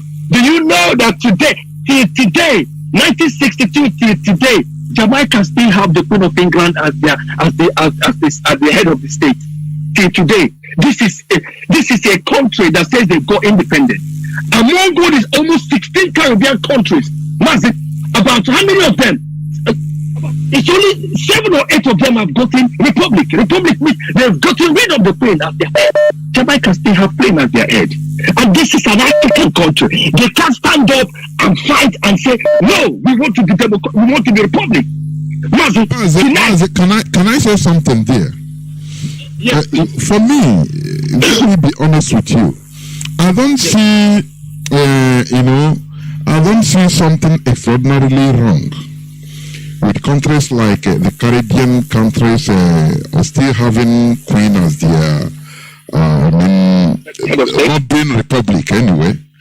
Because what we always should be looking at is how the country is run and where is it heading. Didn't other countries have their complete independence? Don't forget that also Canada is also having Queen as their head of the state. That's correct. A republic. Even Australia.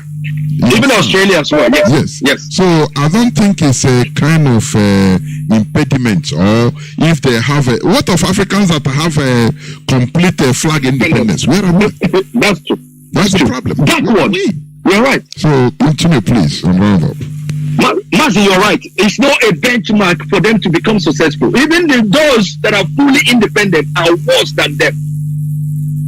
They are worse than them.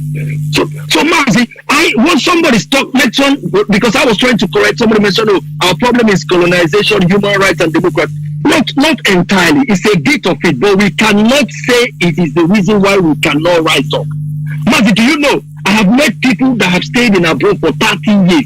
They still behave worse than somebody in the ghetto in Nigeria. Not in abroad. Are you going to blame for their nonchalant attitude and not responding to the changes of the society? The person is still going to church 24/7. This person can get a job without praying to God, but he's still going to church.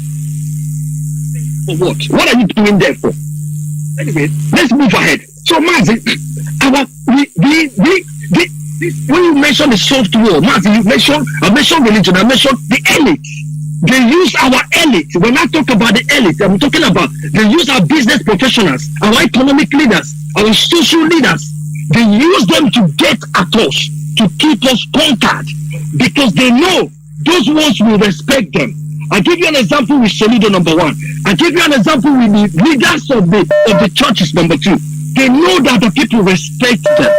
So they will use them, coin them to conquer and subjugate the society till eternity. That is why we must begin the emancipation of our society by relinquishing all the structures of religion in our land. All the structures of political traditional rulers in our land. We must call them off. We cannot sit down and chat with them.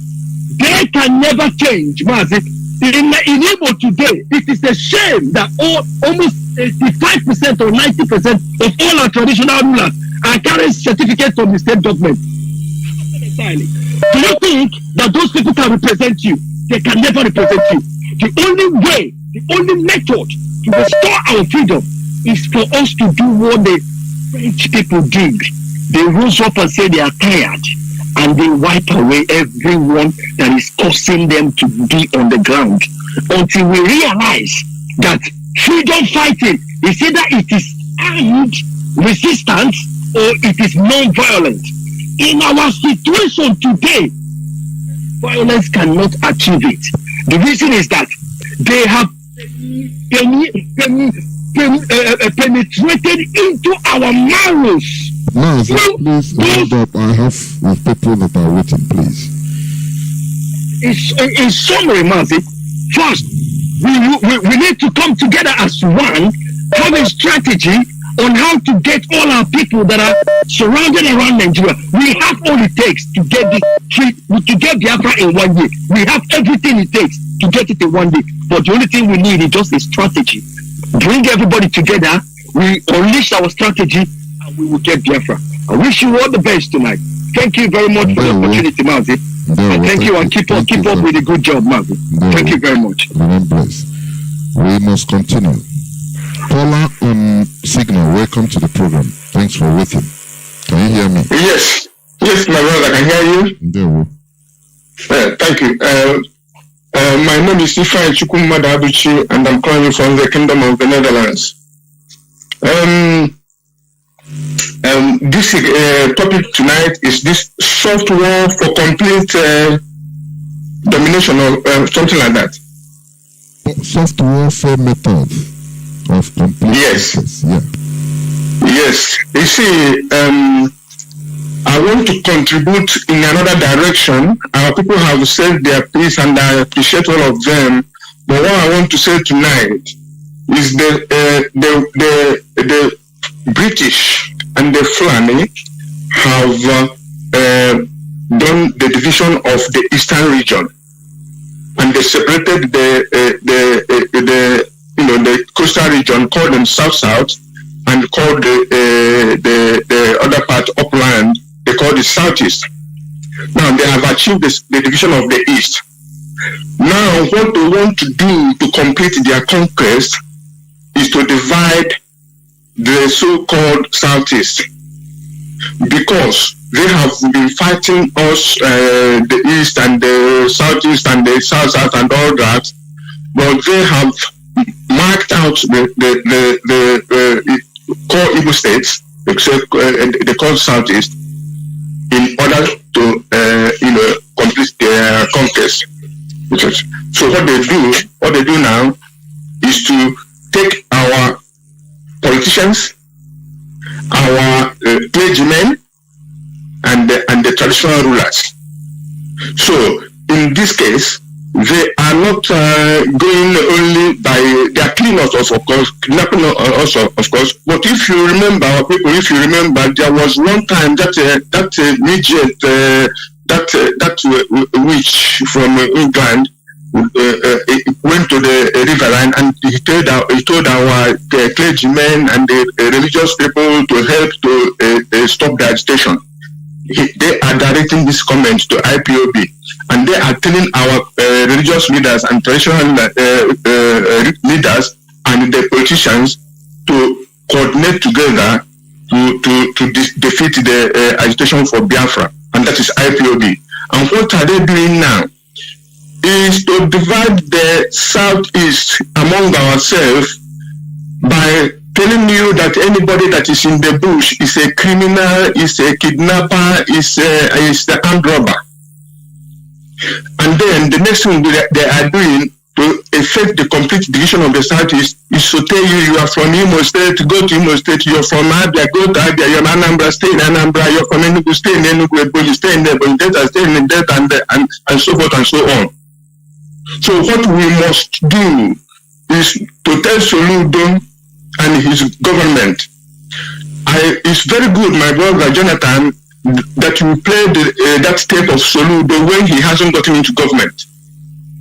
When he was telling the politicians to know that the IPOB we are not fools, and not to play game with IPOB in order to get ahead in their politics.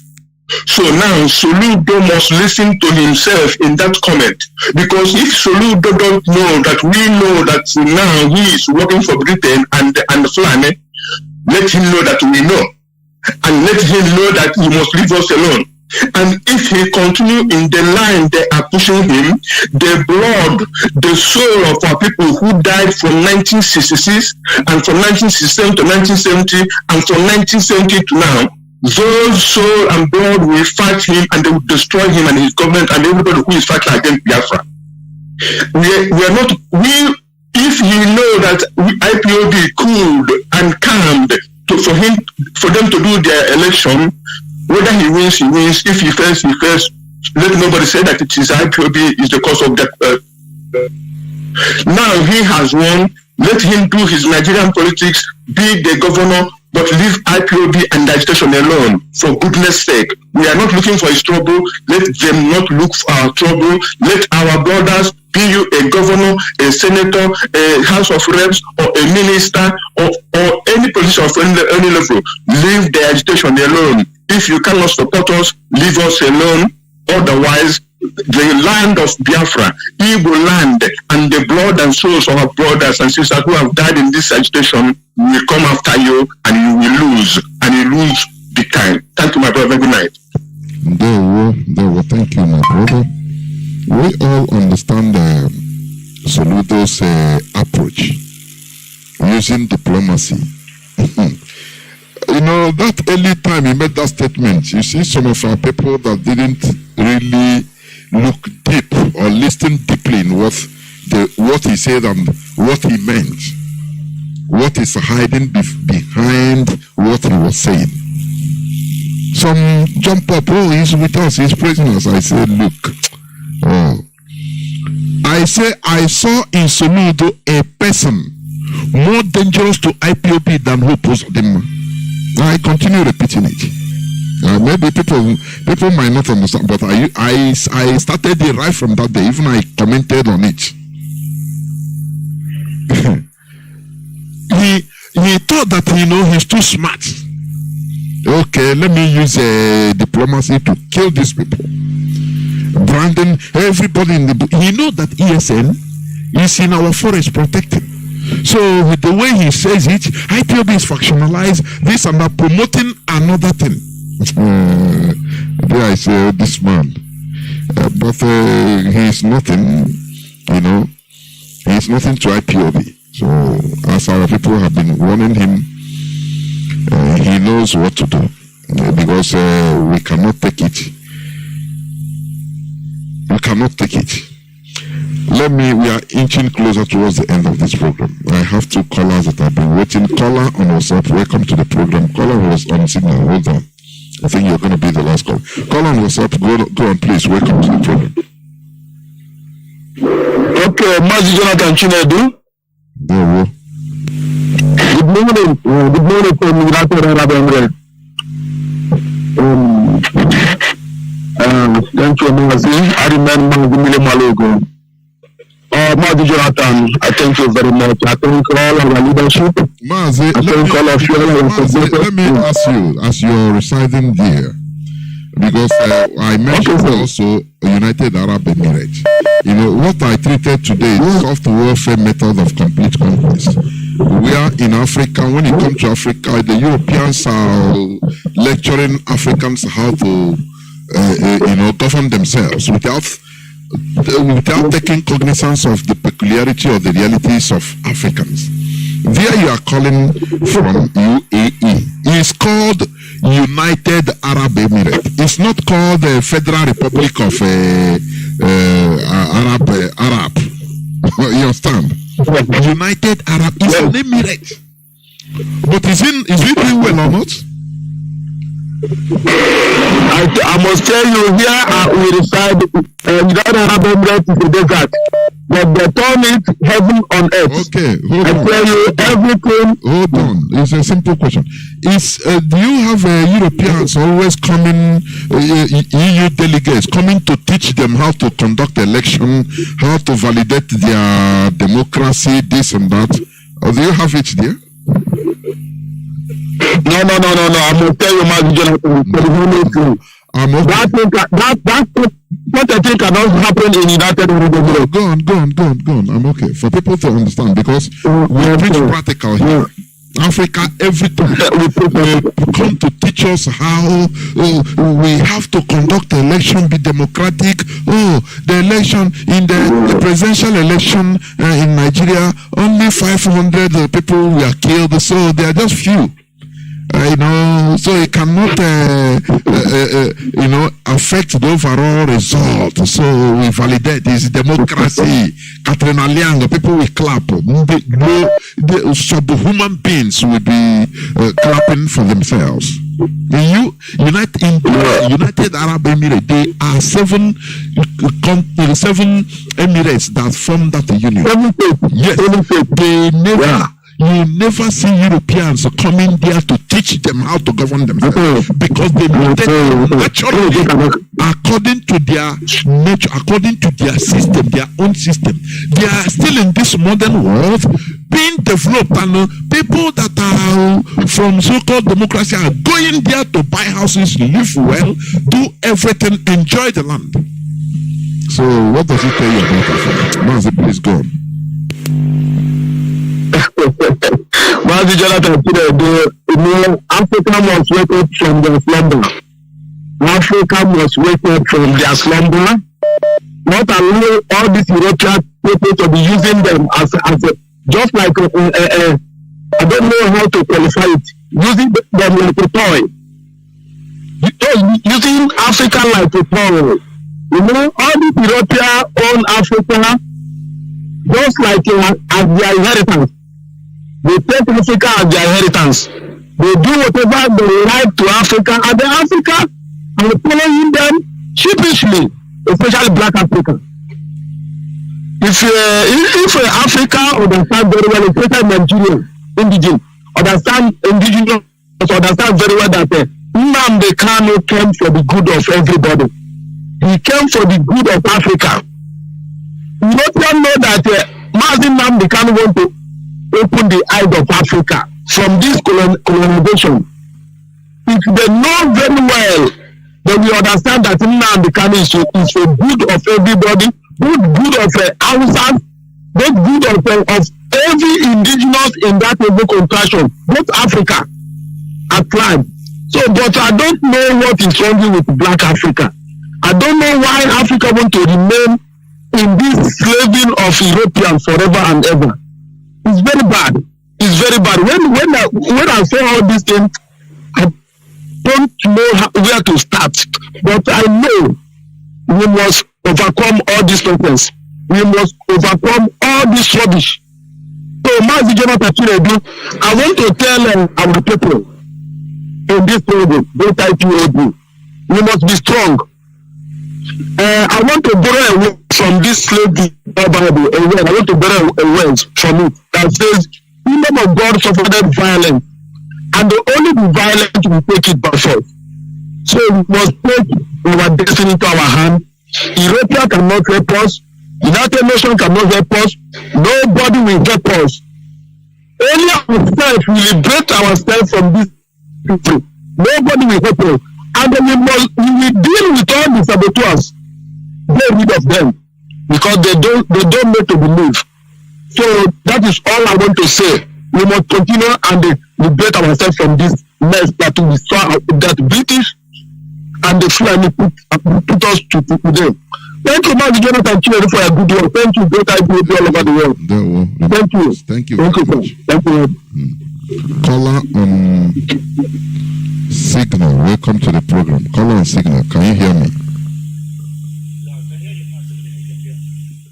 Caller on Signal, can you hear me? Caller on Signal, can you hear me? Caller on Signal, Mazi. I can hear you. Good evening from here, Mazi. Your voice was not coming out, I don't know. Okay, well, I was speaking, but perhaps maybe I was somehow maybe fine. So, Mazi, good evening from here. My name is Chris. I'm calling from Italy. Mazi made a lot of preaching today, and believe me, this what our leader has established and what we are doing on Radio Biafra. Believe me, if Nigerians are not waking up, other African countries are waking up. If I may say this now, maybe it will be like boasting. Believe me, the uprising you see in other African country is a result of what our leader has done. Believe me. Like we are this Mali president today, the military man has ordered all their companies to be producing their things locally. gold mining, the mining companies, they were producing things in their place, locally in their place. Instead of you produce them, you mine them and take them away, then you produce the big bag and sell for them. Now, let me just give you that your preaching and the preaching of our leader is working, and I will prove it to you. But let me first of all hit on this point. He talked about how the Europeans are engineering our mindset and everything, controlling us, telling us how to rule.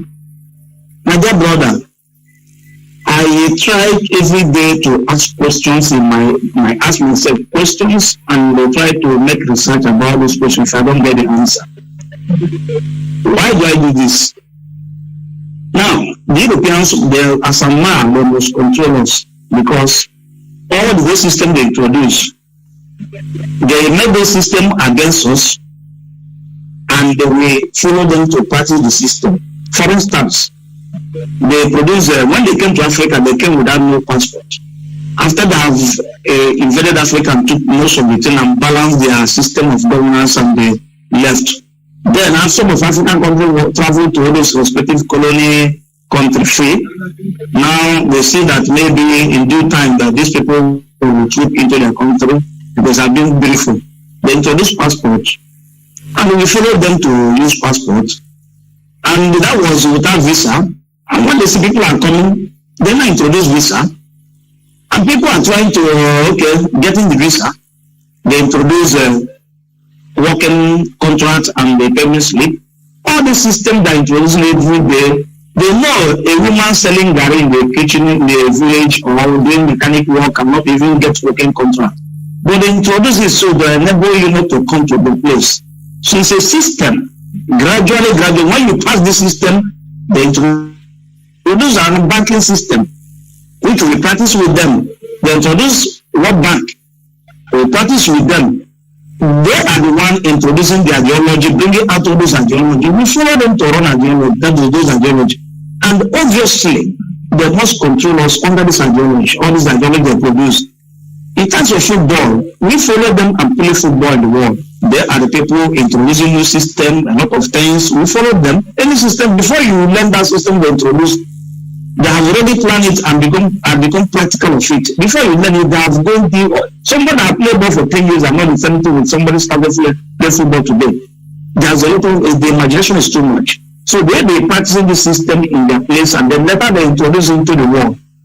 And you be fighting for yourself to emerge or to double into that system. And this is the reasons why they will control us unless we rise up and say certain things, no, that this thing we don't want it. We use our own and we produce our own. This thing will make us to believe, even, when I move around to preach about Biafra, some people say, I told them about what people are doing. So they say, no, these people, they came, when they come, our fathers are not wearing clothes in the bush and saying we are stupid. These are stupid people that don't even. You see, now this is the thing because they never us to. They're not introduce the educational system. I speak English with you right now on this program now. By the virtue of their introduction of educational system, and they introduce it. If they like, they pass you. They don't like, they don't pass you. In appetite in South Africa, there's a kind of study you can reach before you get to a certain level in South Africa, the black people. So this is exactly the introduction I'm talking about, they introduce. Now, let me come. If you come to Africa now, you bring Coca-Cola, the answer that palm wine is not fine. Let me give the current one, palm oil. Our people, they said our palm oil is not okay. So, but the what is good is just olive oil. But palm oil is more purified than olive oil. So you can see the system they introduce every day because they have the machine, maybe they make research, and upon that machine, they will lie upon it, but you will not know. Many lies. I don't know whether you have read this book called Australopithecus. Have you read about it before? A Roman evolution? I think I read about Roman evolution. Okay, now when you go and read it, you just study it. Don't read it and go away. Study it. Then you study the environment today, you know whether that thing they wrote there. That is where they see us as a monkey. I'm telling you the fact. They say human evolution. Somebody, the machine to define a bone or the age of somebody is not up to 30 years on this planet. But they told us that they wrote this book in 1974. And they make tests telling you that the bone they find out, the skeleton they find out, is up to 3.8 million years ago. My brother, that is where I fear these people, because they will write this and keep teaching their children, they see us as animals. But in a nutshell, my brother, why I'm telling you that this thing is working with that. The youth coming from Africa to Europe today, some came to acquire knowledge and money, while some really came to acquire money. So to search of money. These people, they can stay here in countries and get money and go back with empty scroll. But there are those that can acquire sense and also get the money. And when they go back, they will make change. But believe me that those that are coming here that are reasonable, acquiring knowledge, I begin to realize the next Europeans may be useful. Like me today, I understand, I myself, I understand. But now, the problem challenging us that they use the Fulani to rule us and the other stupid old people to rule Africa because they want to maintain the old age. Those old people believe in the white supremacy till today. But the young youth today, that is why the Europeans don't want any young person to take over any country in Africa. Because they are seeing that people have waken up and our age and the other age of 50 to 40 something, most of 60% or 30% are waking up somehow. So they don't want to make sure that any a young giant took over in the state. Unless the stupid one, they will allow that person. But when you see you are knowledgeable, they cannot allow you. Because they want to maintain the old people, because that people are very, very obedient to me. Even they go research, you bring out something, the one that they did, they will condemn it and say the white people owner has condemned it. Now, this is what is going on, especially now, the study of when you ask a black man now about the Bible, he will tell you all European history, he will tell you about Julius Caesar, Constantine, most of them, that is up to 2,000 years they have done. But ask the person that told all this, the history of Nigeria, who came before it, who are those people that signed documents about the Nigeria amalgamation? And they will not tell you. That is where the fault lies. But we will continue to preach so that maybe in a deal, 70% will wake up. Any day, 70% of Africans wake up, our problem will be resolved. Thank you, Mazi, and God bless you. They will remain blessed. And what I want to say, history, written history is better off, superior to oral history. That is the reason why the Europeans, they have advantage. Writing is a part of civilization. Not part, it's a very big, giant step on human civilization.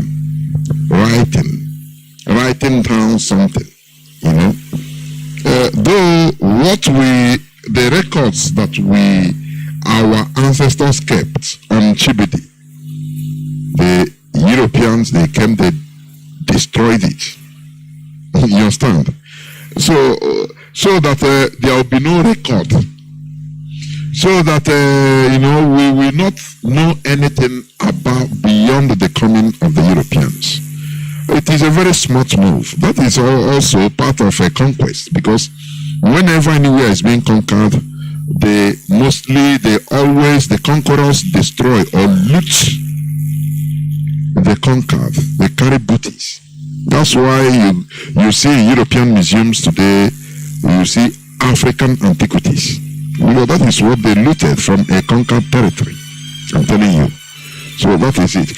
I have a caller on WhatsApp who is going to be the last caller.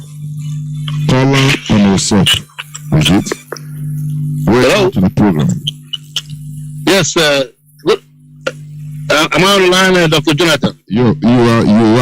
The whole world is listening to you. Thank you so much. First of all, let me thank you and congratulate you on your Saturday program. Just like the guy that spoke at length said, that program is what it actually the main topic, which is religion, that is holding our people down. I know your topic today has to do with the soft conquering of conquest and then emasculating people and rest of them. This is exactly what the Fulanese, the British people have taught them to do. You know, I don't believe, and I keep telling people, I don't believe Fulanese are not smart. It's just that the British people are the ones who are crafting all these things for them, and they're just following it. Without the British, they can never ever think about anything like that. Take, for example, the 1999 Constitution they presented to us before we ushered in the civilian regime after a long stretch of military dictatorship. Do you ever think that, Mazi, that these people are capable of bringing such a constitution that will emasculate the rest of the southern people? No. British will sat down with them and probably with other powers that be to present that constitution, and then they put Obasanjo there, tell him don't do anything. Somebody that you got out in the jail is happy to be left, then make him a president. It's never been done. It's never been done. All these things are ways of, controlling people. And again, I hate to differ in what you say with Jamaica being ruled by the Queen of England. My brother, what we had in Nigeria in the 60s was no independence. It's neo-colonialism. So we never had that. In short, if they wanted to give us independence, they wouldn't have put all of us together. What happened in India would have happened. They would have said, you people are different people, okay? Now you go your own way, that you can never be one because of the differences in culture and way of life. It does not mix. You can't mix oil and water and you think it's going to work out. It's never going to work out. They will keep separating each other. So I disagree on that level. And again, Jamaicans, my brother, anytime you are being ruled by somebody else, there's something that you're missing that you might not know.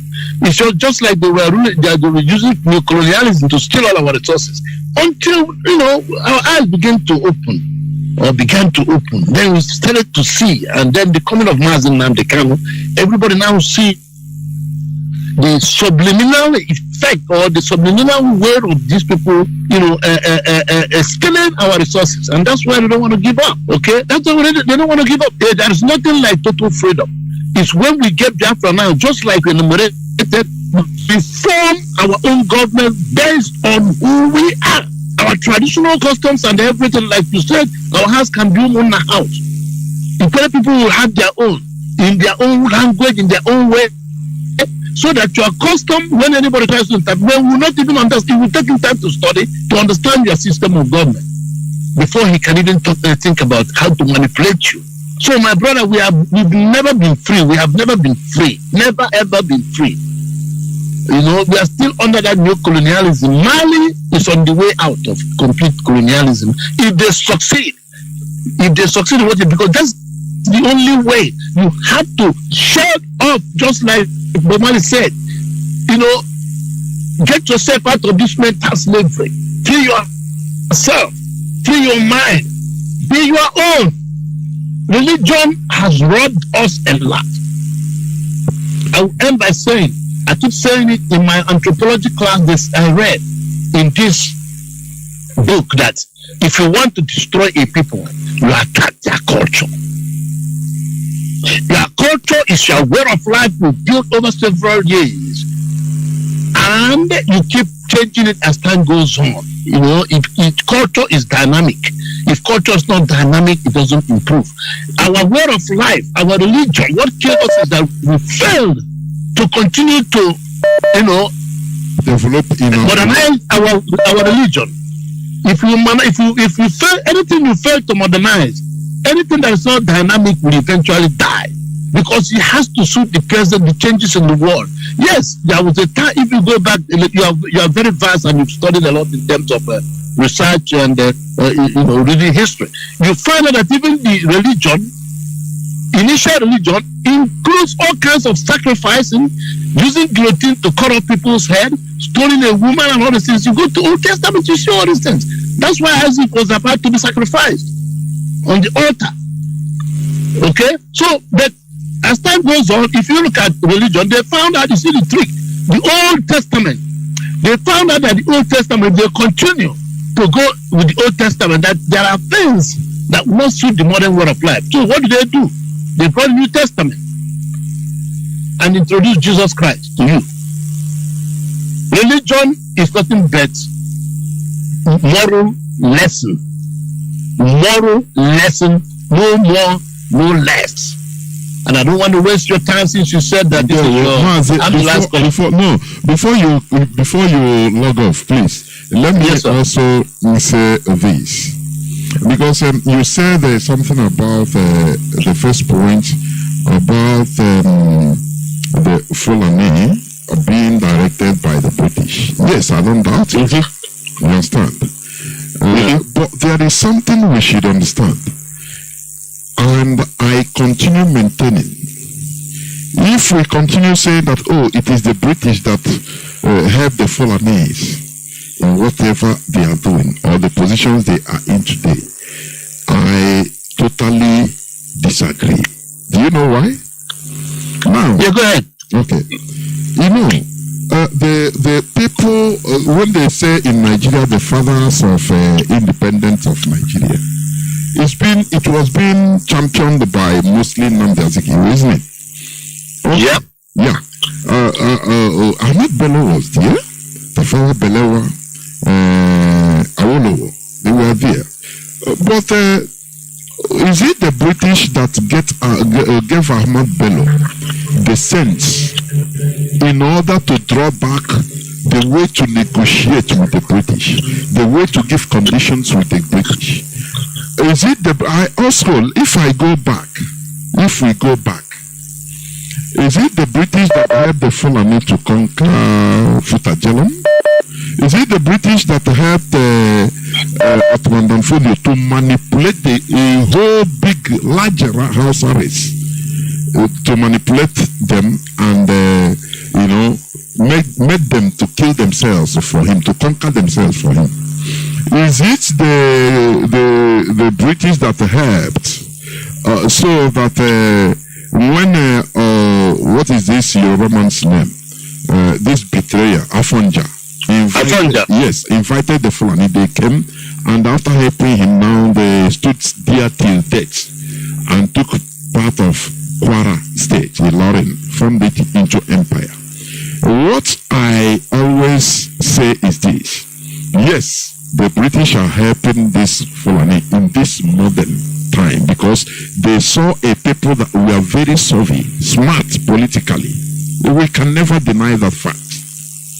Our people, we Igbos, we have natural endowments, but we are lousy, we are never smart politically.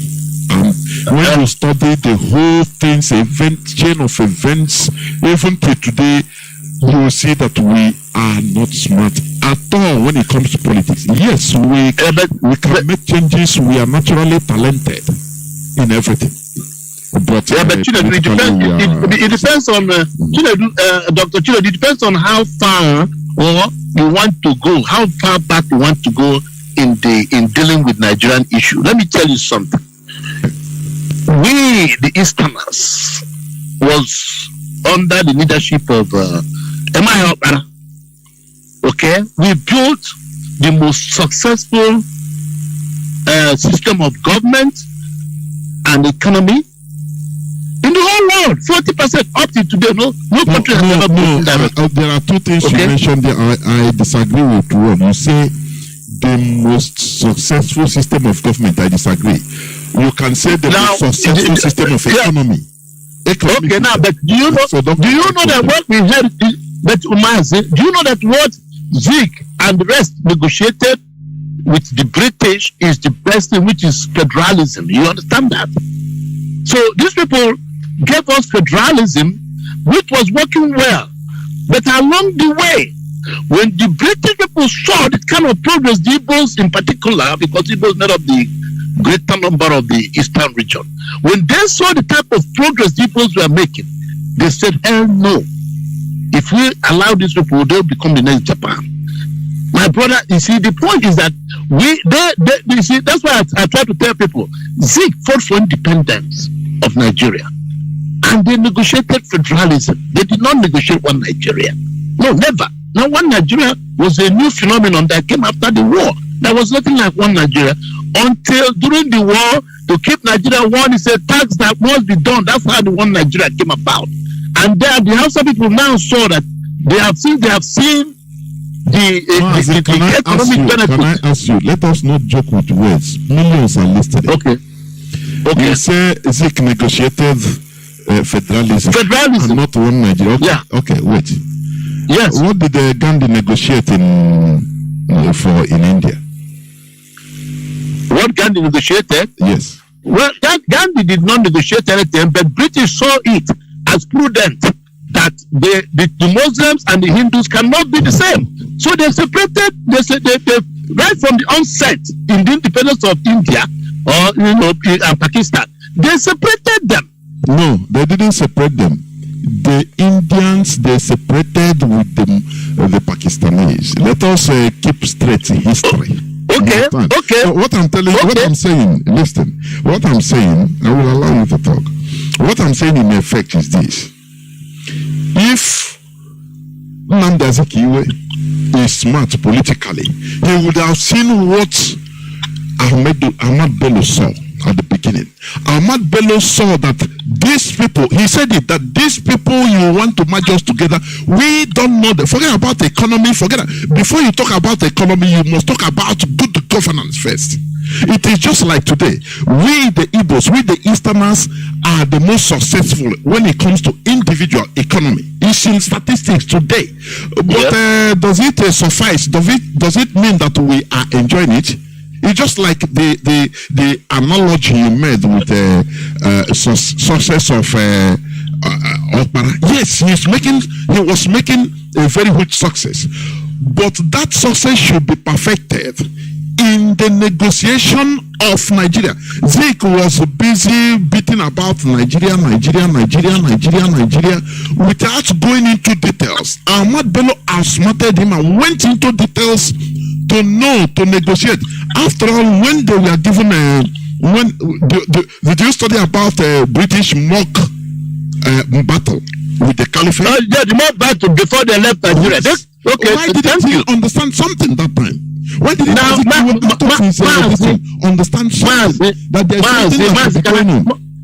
Even if you negotiate for can I say something? Can I say? All right, go ahead. If Nnamdi Azikiwe was smart politically, he would have looked into the future. He would have understood that all these things that are taking place, there is something that is trying to come. There is something huge. So it's not going to be simple. He should also have made his own move. But everything is about Nigeria. If it doesn't matter federalism, it doesn't matter anything.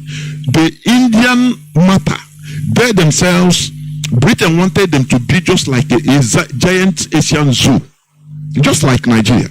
And all of a sudden, they themselves, they did their own politics among themselves that they shouldn't stay because in the future, these people will move out and leave us into a quagmire. And they agreed to disagree. You understand? The same thing happened to South Sudan. These people, so I will never, support somebody giving excuse. South Sudan, they saw the issue beforehand, 1955, 1 year before their independence, and they started fighting, telling Britain, even if you want to put us in federation, no. These people, we will not allow them. They will be more brutal than you. So why do we excuse Zeke always? Oh, no, he is there. Never. Maz, the point I'm trying to make is here. We try to sometimes consider issues out of context. Sometimes we don't involve all the nitty-gritties in it. Let me tell you something, my brother.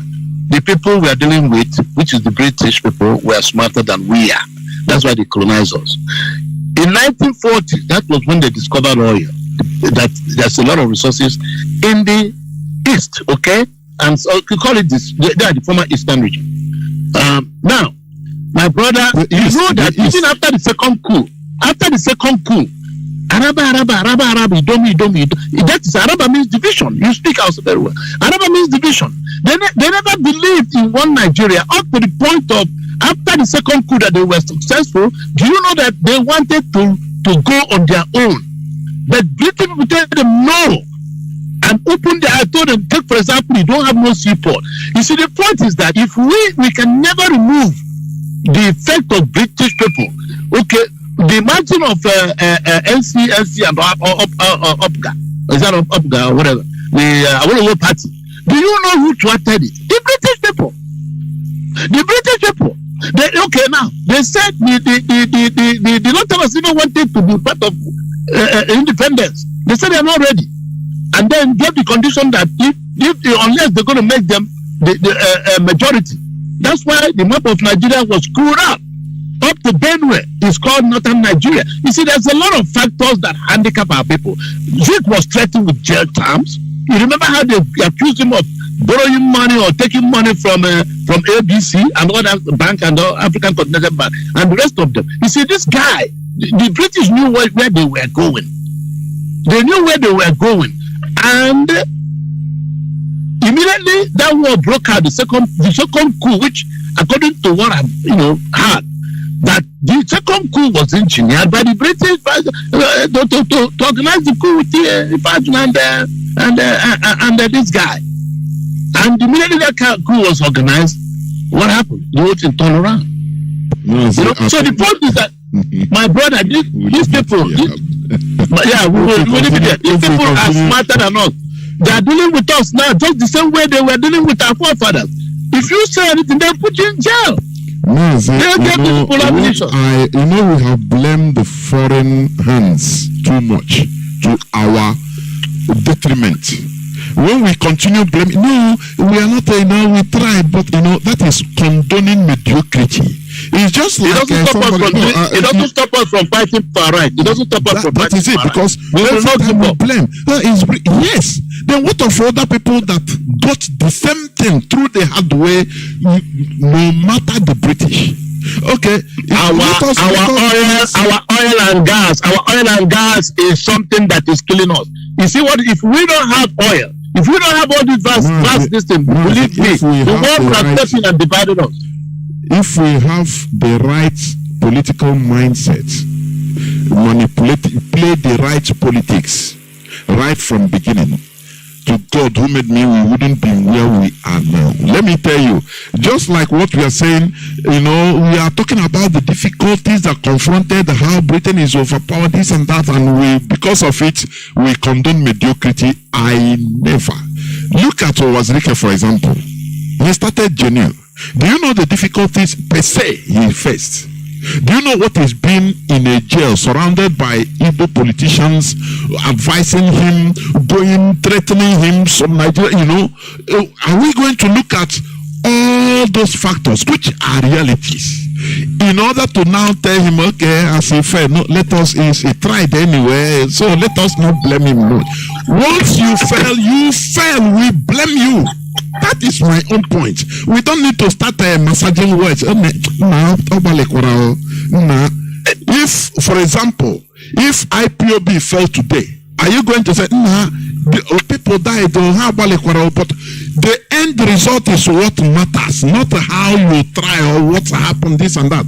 This is also because that goes with sentiment. That is what we are suffering from. Sentiment also matters because we ourselves are highly sentimental. When you look at the good things that somebody have achieved, maybe ancient old ways, now you use it to, once he shit on his pants, he said, there is nothing like Obalikwara. Somebody that failed. I don't know whether you understand what I'm saying. So that is. I understand but what I'm saying is that these people are not all that too free to take decisions the way they could have done. I wonder we were thrown in jail. Do you know that? They were thrown in jail. You see, the point is that Zik also, knew that if he had done otherwise, because he wanted to form alliance with what is his name? And then what happened? They went and gave information, false information to all over the Have you forgotten that even during Biafra war, Ziki also turned and started calling us rebels after aligning with Ojukwu, having little confrontation with Ojukwu, he started fighting against us. I'm not completely excluding him. I'm just trying to concentrate my argument based on what they did in getting the independence. And some people say, why didn't you fight for our own people? Ahmadu Bello actually was only fighting for the North. The North, that is for northern Nigeria to be ruled by Northerners and all the jobs to be given to indigenous people of the North. That's right. That's right. There's nothing wrong with that. It's just like, after all, like I gave an example the other time about when Anambra was created out of Enugu State. Do you know that people in Enugu State sacked every Anambrian there? I asked them to go back to their state. Okay? So there's something wrong with him, seeing that his own people are not well employed and other people from other places are taking up the jobs, and he's saying, I want my people, before I give any person job, I'm going to give it to even an expatriate. Because he felt threatened that other people from other places are the ones who are working in his ministry. And again, there's one argument I was trying to make. I say, people, look at this. If it is so difficult for us to convince people the essence of Biafra and freeing ourselves now, imagine when the Igbos were at the top of the economic strata of Nigeria. Do you think you could have broken Nigeria? The Igbos will never allow you to do that. They wouldn't. Remember that the Jews were on top in Europe. Even governments, the kingdom started borrowing money. Austria, Hungarian. They don't have political power. Exactly. Like we did in Nigeria. We have political power in Nigeria. Is what matters. We are buying and selling. We have political power in Nigeria. We dominated the military. We dominated the civil service up to the point that the Northerners, the Igbos control the Northern civil servants, teaching there, doing everything. The Jews never controlled the political power. We were at the top of everything in Nigeria. The Yorubas are not men in the army. Most of the high-ranking officers were Igbos.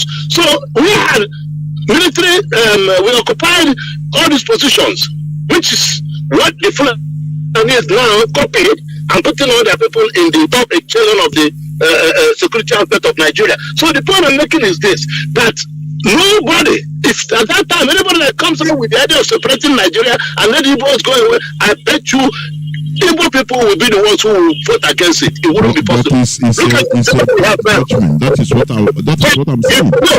In my college judgment, but the Sikh at that time knew that if you should come up with that, after all, most of them were born in the North. Their parents were in the North. My grandfather was in the North, making money and make good money. So how do you imagine them coming to tell you, let's break Nigeria? Do you think they're going to buy it? Even now they're suffering, they don't want to break it. No, so my brother, before I leave you, let me say something here. Now, all these things, we are making money now, we forget. That is lack of political consciousness. And that is the individualism that one has said here. Selfishness. Because it's just the same thing. People are making money in the North. Some Igbos are making money in the parts of the North. They completely forgot to know about the political situation concerning their environment. Now, are you telling me that the person is smarter politically? No matter, look, the Jewish here, let me finish. The Jews here we are talking about, they had economic power in Europe. And because it goes also with some influence. Some of them became ministers or even cabinet members of kings in the same Europe. Because when you are wealthy, sometimes you can use your wealth in order to be gotten into little power. It doesn't mean the overall power. You understand? Yes. Just like what our people are doing. Now, when we have all these things, all these powers at the early time, and all of a sudden everything turned against us, are you now praising the mediocrity that we tried but we failed? That is why I say, call a failure a failure. No. We shouldn't have been in this position. But because my brother, the myopia... if you call them failure, what do you call people of present time? No, that are even killing their own people. I'm talking about our people, political class. Politicians are killing their own people. Despite their stupidity, they have now involved killing of their own people, which other politicians never did. These people are killing us. They are killing us. They're breaking the. Yeah, thank you, sir. I really appreciate the Thank you, Doctor. Thank you. If we continue in this discussion or argument, you know, it will never finish. Because I hate, you know, praising mediocrity. You failed. If, for example, as I'm talking on here, broadcasting on this platform, now tomorrow I start talking another thing, talking from both sides of my mouth. And you see some people say, oh, because of the way he was talking before, does it make any sense? It doesn't make any sense, I say. You failed. It doesn't matter that you started well or did well. Failure is failure. Basanjo said, you don't celebrate failure. Call a failure and let it go. That is it. There is no way somebody can come here and start telling me that, oh, Nnamdi we are making money. That is why, you know. We see the result. Failure is failure. They failed, and our politicians continue failing. We say it like that so that those that will turn a new leaf, will turn a new leaf. Inside Nigeria, the person, Ahmad Bello, that had the foresight to see that at least the Southerners, they want to join them with, at least they don't have the same value with them. These people, they are following the East, that is Islamic way. And these people now will come, they don't even know us. We don't know them. That is the bone of contention. It's not about making money. The values, Ahmad Bello saw it right from time. Their values and this and our values are not the same. So they told the British, we are not ready to continue being our colonial master. We are not ready to go. You understand? Now, for Azikiwe to take over, you know, for him to be the father of Nigeria, because it is out of greed also, I can call it like that. But Azikiwe played what he played. He want to control that big Nigeria. But if he's somebody that is also wise, he should have said, okay, our people, the South, we don't have the same value which these people, you understand? So let us know how to do this thing. Britain joining us together, there will be problem tomorrow, no matter what, that we are making money now here. That is, you know, a judgment of a wise, politically wise person. But when you let the situation carry you,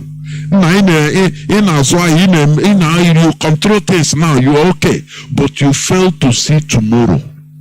A real politician should look at tomorrow and reach tomorrow. That is my own point. Caller on Signal, welcome to the program. Please make it 10 minutes. We have spent a lot of time. Mazi, it's 3 minutes. So, well, I don't wait over half an hour. I know. It's 30 minutes, yes. Go on. Okay. My lecturer, I have to thank you so much for the great job you're doing. I had the conversation with Mazi Ben. Let's just have a conversation. Yes, I think I love that type of conversation. Express your yes.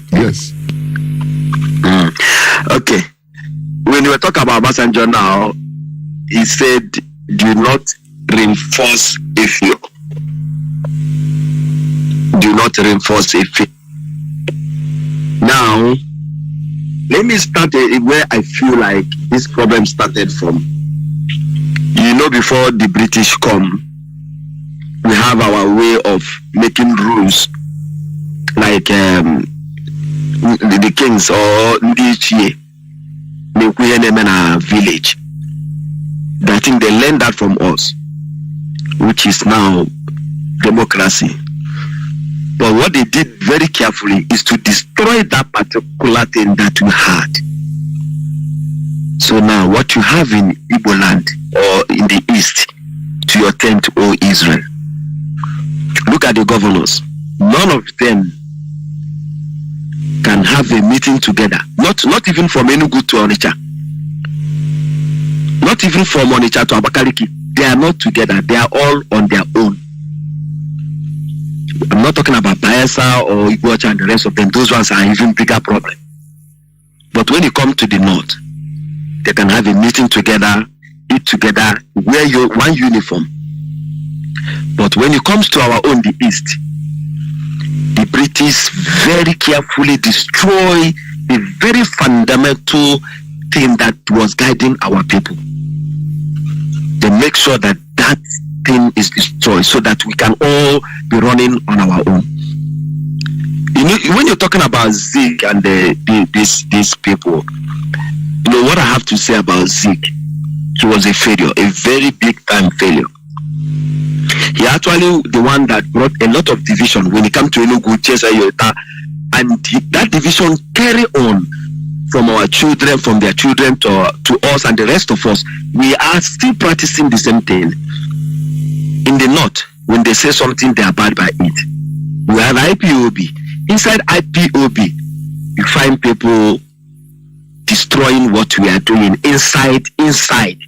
And when you are talking to them, they will stand their ground and tell you they know why they are doing what they are doing. Onyendu was just be kidnapped the other day. You find people coming, they call themselves that the whole thing that we are doing is now autopilot. So which means to your tent, O Israel.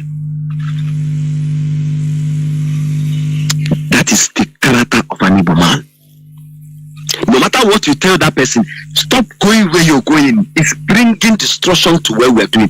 He's not going to allow you or going to listen to you. He or she. This is something that we need to find out.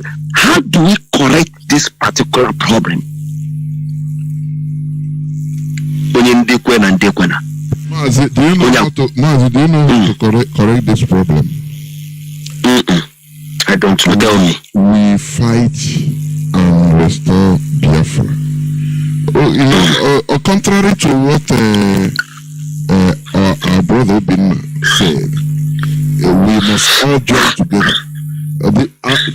When you study the history of freedom fighting everywhere, it's not all the people that fought for freedom. Even in South Africa, it's about 33% that rose up in ANC. More than 70% of Africa, that apartheid police, were even populated by black. That we are killing their fellow blacks. So it's not something that is strange today.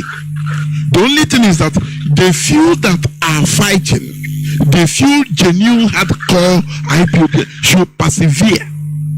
And the fight, once we persevere now and break through, you see others will come from every corner, start, okay, it's a hell. Now when we get our nation, do you see this character? Let me tell you, people think that Biafra will be at the beginning, the bed of roses. Law. Ageji will mirror people are in Biafra land. You see this selfishness, it must be destroyed. That is one thing that the Europeans don't tell people the secret. Before they come into this modern era of governance, this democracy, there must be discipline, complete discipline. If the government say do this and you go do that, you make them law. My father, the mother, it doesn't matter. There is no sentiment. That is when you with the educational system that starts from the kindergarten. Now you see people will start being adapted to a new system. This thing we thought that it is we are irredeemable. I mean the character. It must be changed by law. So that when you see something, you want to do something, you remember, the other person didn't look at where where he led him. And you fear. That fear will bring discipline. And we move. Let me remind you. You see what you're saying now. Let me remind you something you said earlier. But before I say that, in South Africa that you just mentioned, there were not a lot of black people, like you say, 70% of them. There were more of white, but they were fronting the black. Now, that was the people in the police that they were using. In South Africa, as the black nation, 98% of them believe in what ANC was doing, which is the 33% that were fighting for.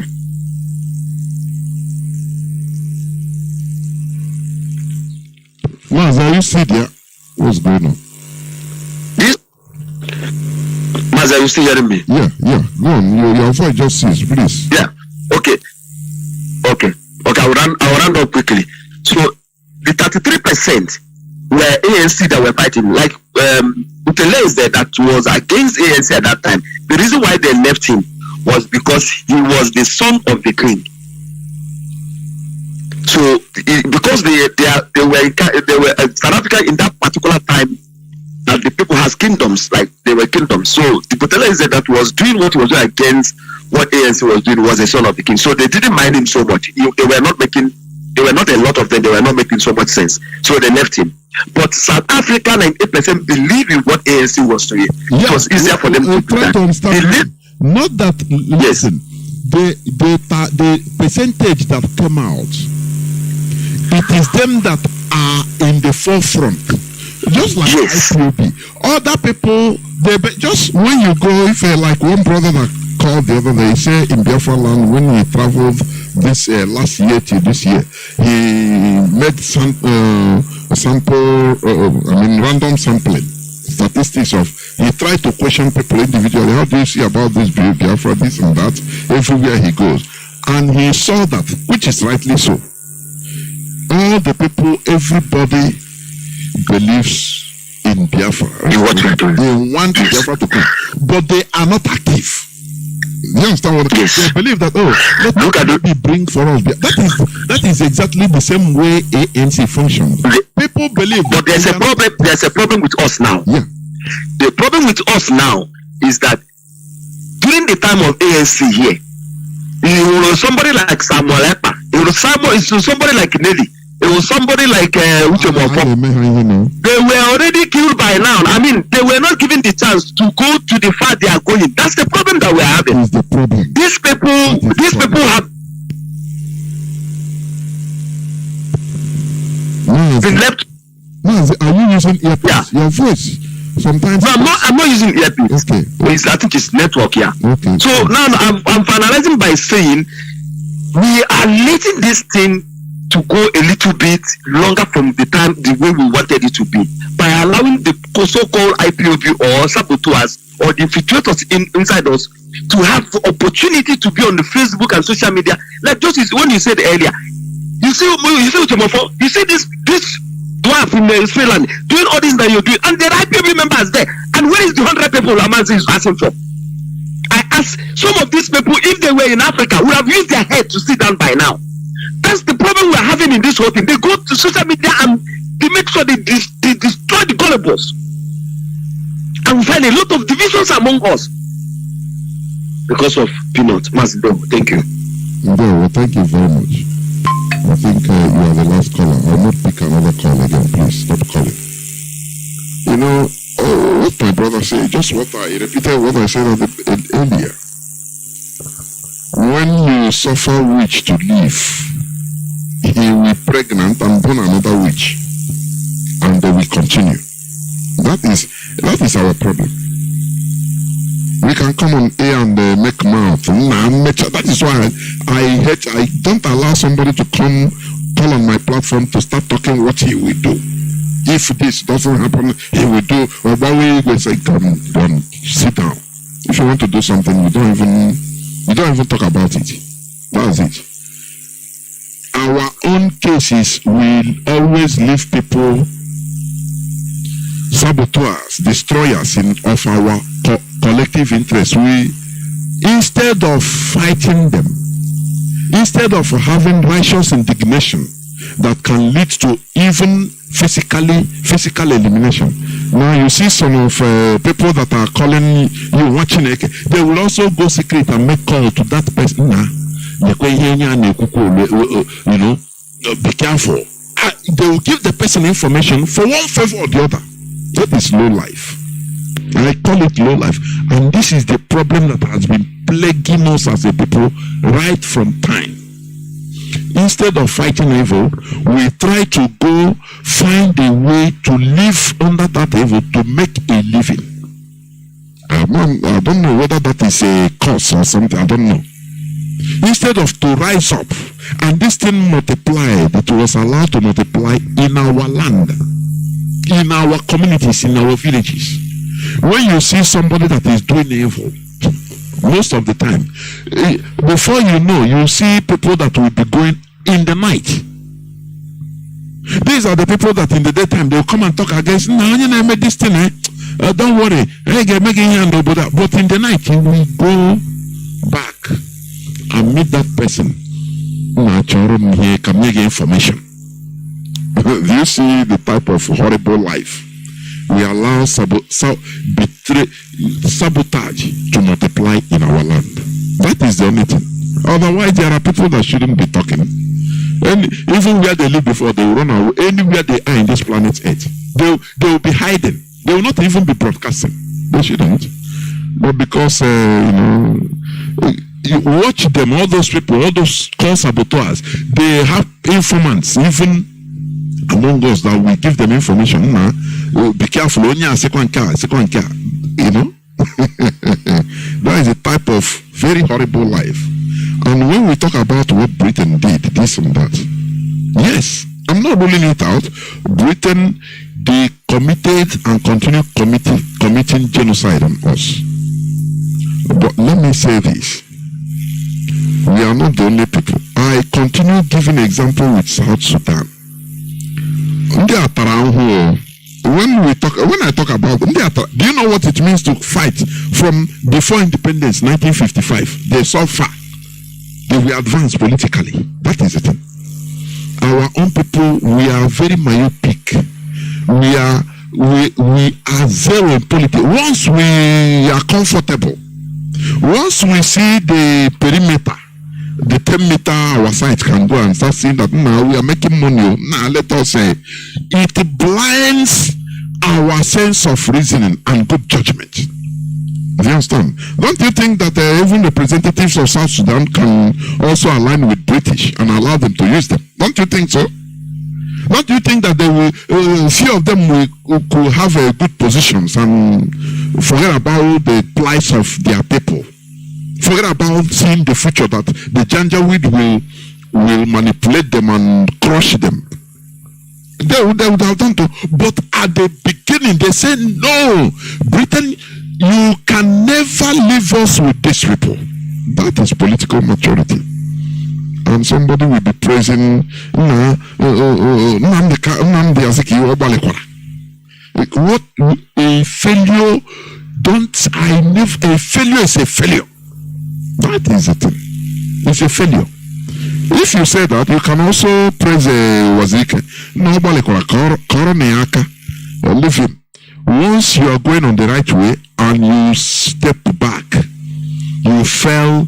It's just like, for example, in a race, 1,000 meter race, somebody took first. He was running, he was first. People were at the highest. People were clapping. He gave others 10 meters gap and was running. He ran, reaching 9,750 or 800 meters. Only 1 or 50 meters to reach to the end point. Now something made him, either he stumbled or he was tired and fall. Others came first, reached the goal before him. Are you going to come and say, you tried, let us confer to you first? He didn't reach the goal. Finish. That is it. Let us call a spade a spade. He didn't reach the goal.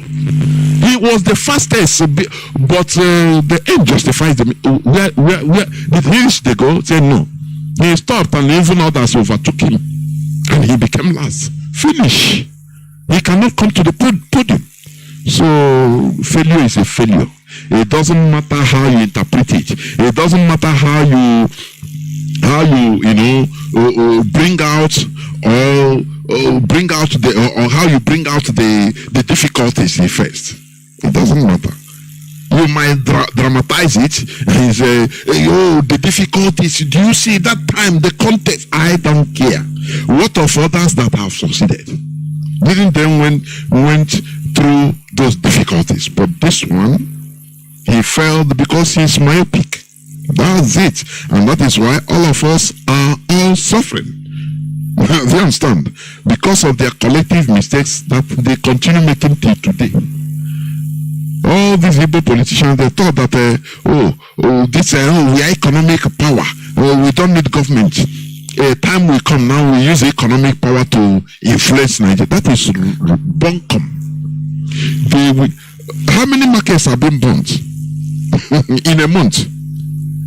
They continue sabotaging our life. Do you understand? Reducing our population. They continue putting us down. It doesn't matter. Your economic power doesn't mean anything. It can only bring that you are feeding well. But one day, one Fulani police will shoot and kill you, and all you hear is RIP, because they have the power. They do it with impunity. If they want now, they increase anything. Look at, they have brought another Dangote partner with Peugeot in order to be for car assembly. Whereas we have indigenous one. Monkey the walk, bamboo the chop. Imagine that it is an equitable country. For example, innocent cars will be promoted. Other cars will be coming, but they will be given high tariff tax to pay. So that it will discourage us slow, so that this one, indigenous one, will be cheaper. People will start going to rush it. But now they brought a foreign car. They pump money because they have more money. They can even make it more cheaper. Do you see how political power works? It's more powerful. With economic power, you only build the house. This one build the house. Onisha. Look at Onisha. Onisha is built by us, by our people. But what plan has it? Does it stop the flooding there? Does it stop the quagmire there? But had it been we have control of our destiny, Onisha will be planned, built under planning, real town planning. The same thing with Aba. But your economic plan, your economic power will only lead you when you have money. You go anywhere. I want to buy land. You buy land and build. Tomorrow they will tell that land, political power will say that all these houses they will come and market down. We are bringing it down. Yeah, it's nothing you can do. You only cry. What of Abulado? Is it not only cry? What of is it Alfa Romeo nightclub in Abuja that was destroyed? Without nothing, no property was taken away. He had the economic power, was enjoying no contact. But under Erufa, they come and with bulldozer. And there is nothing you can do. Nothing. You cry, anywhere you cry, he will give order. No investigation, nothing. But your economic power become useless.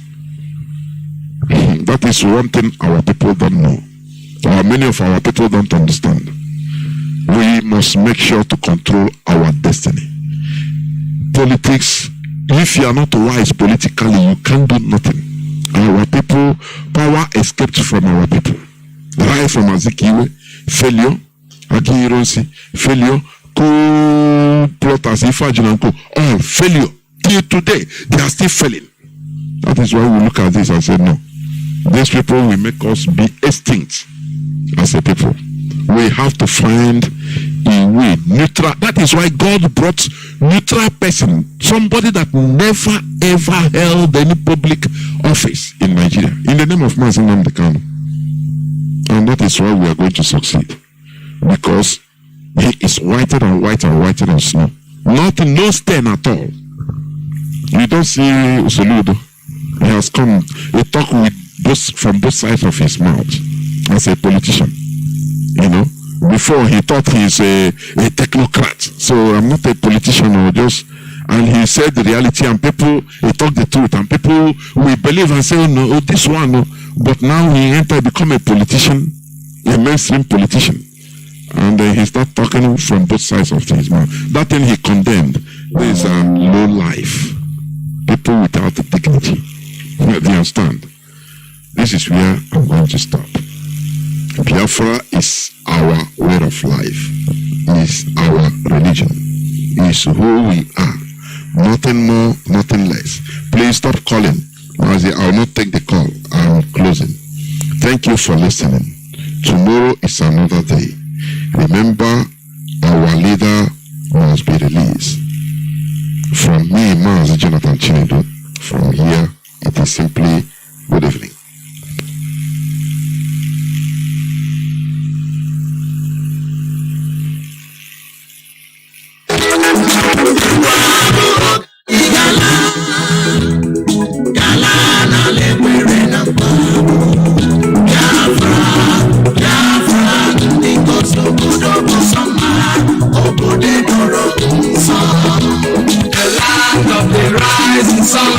Is a home of the Biafrans, the fire of the eastern land is a promised land, a blessed land of the Chupacabra.